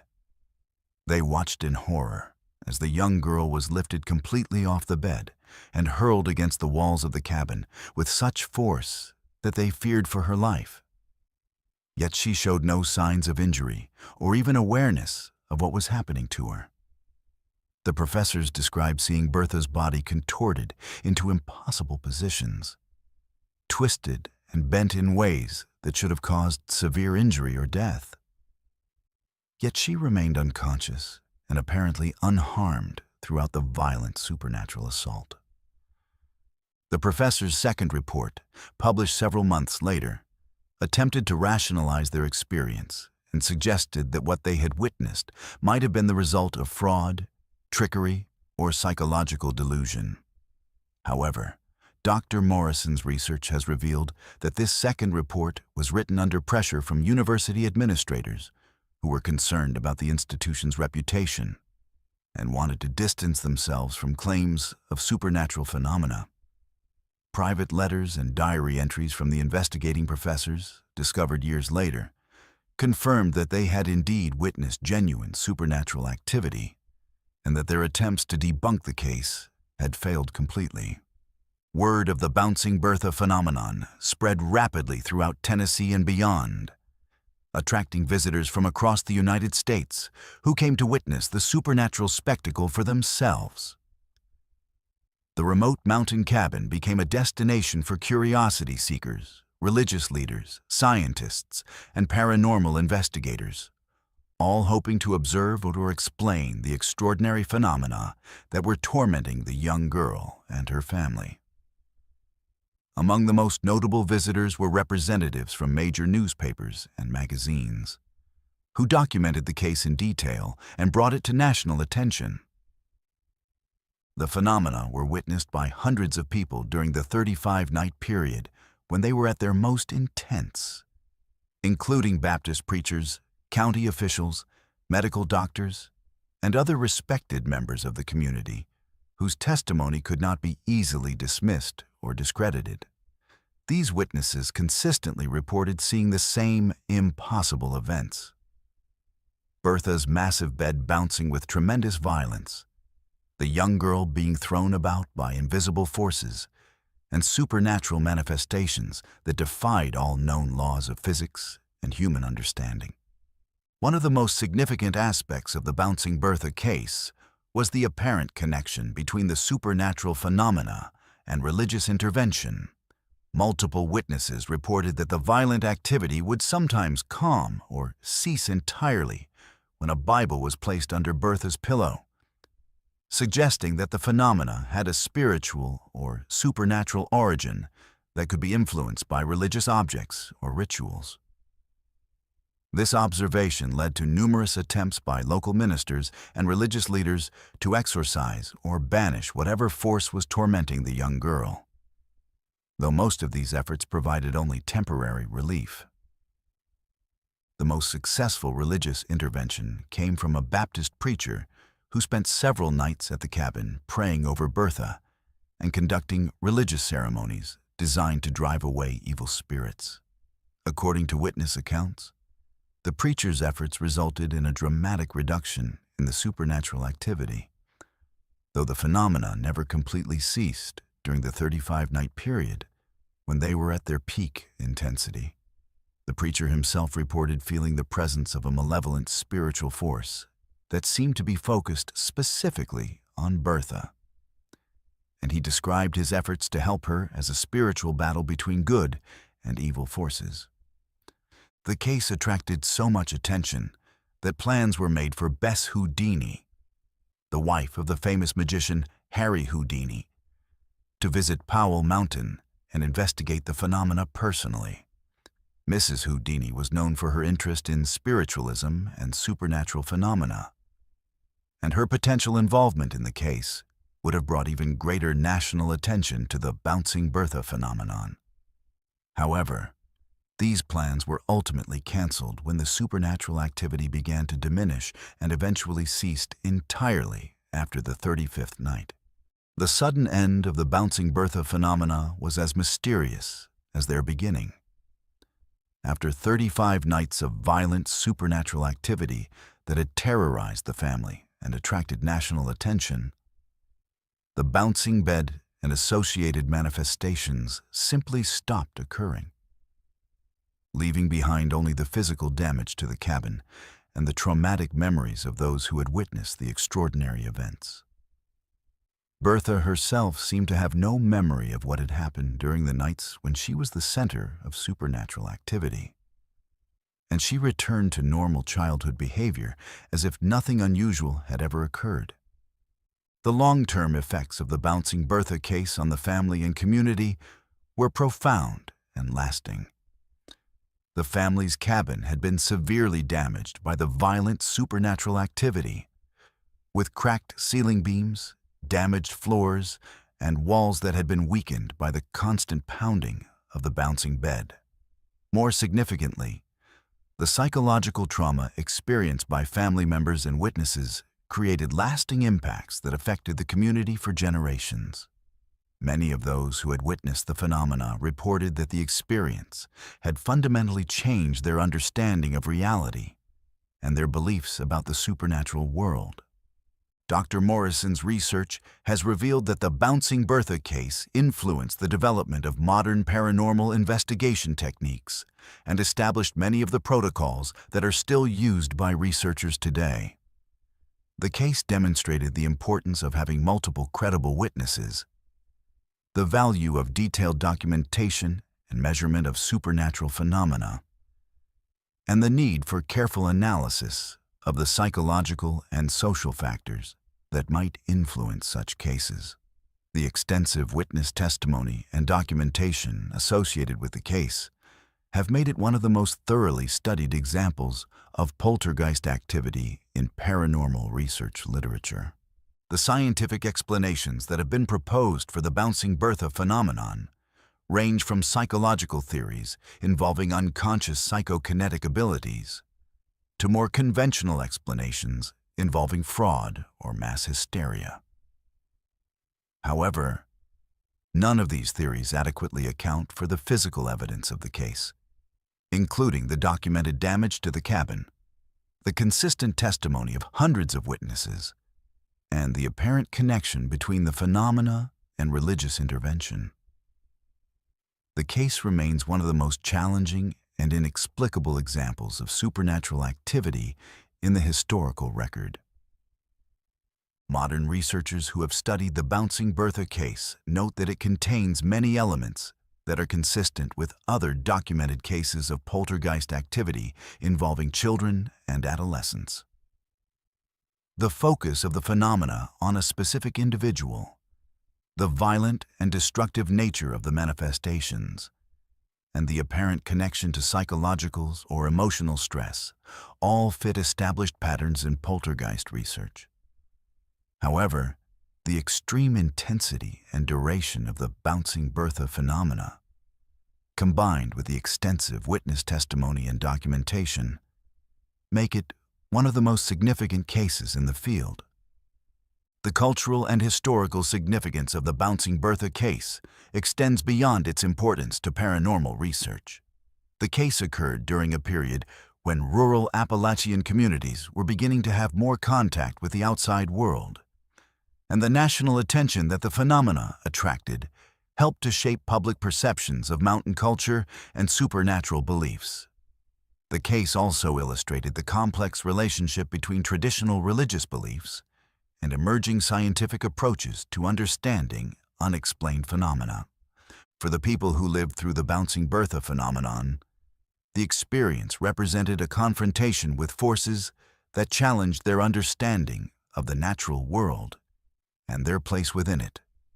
The case demonstrated that even in the remote mountains of Tennessee, far from the centers of modern civilization, there could be encounters with the supernatural that demanded attention and respect from the wider world.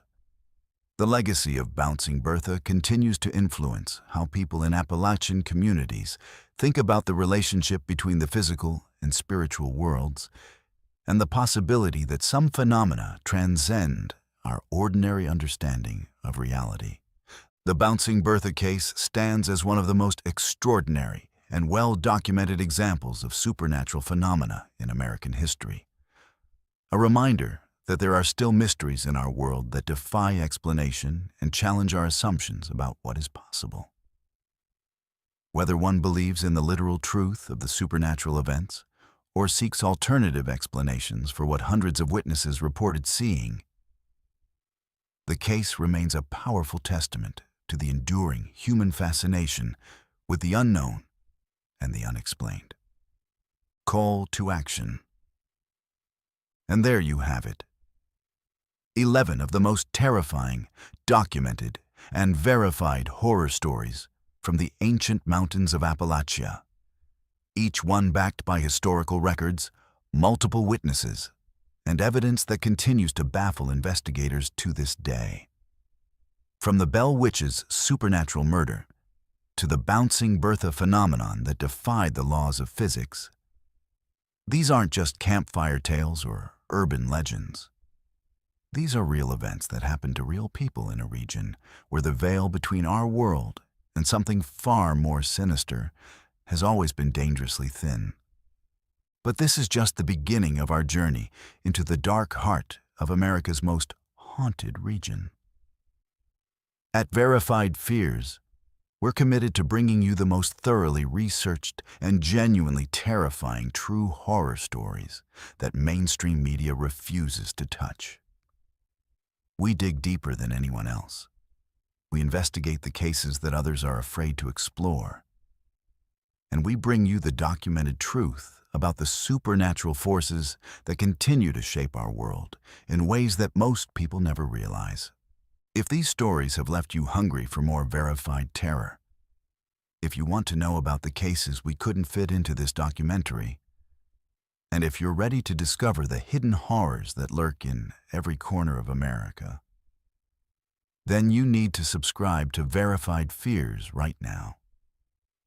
Hit that subscribe button and ring the notification bell because we're just getting started on this journey into documented darkness. Coming up next, we'll be investigating the haunted battlefields where Civil War soldiers still march in eternal formation, the cursed objects that destroy everyone who possesses them, and the government facilities where experiments went so wrong that they opened doorways to realms that should have remained forever sealed. We'll take you inside maximum security prisons where the dead refuse to serve their sentences. Explore the abandoned hospitals where patients still scream in empty corridors, and reveal the truth about the missing persons cases that connect to supernatural forces operating throughout America. Don't let fear keep you from the truth. Embrace it, because at Verified Fears, we believe that knowledge is power, even when that knowledge reveals the existence of forces that challenge everything you thought you knew about reality. Subscribe now and become part of a community that isn't afraid to look into the darkness and document what stares back. Your next nightmare is waiting, and it's more real than you ever imagined. This is Verified Fears, where the truth is always more terrifying than fiction, and your journey into verified terror has only just begun.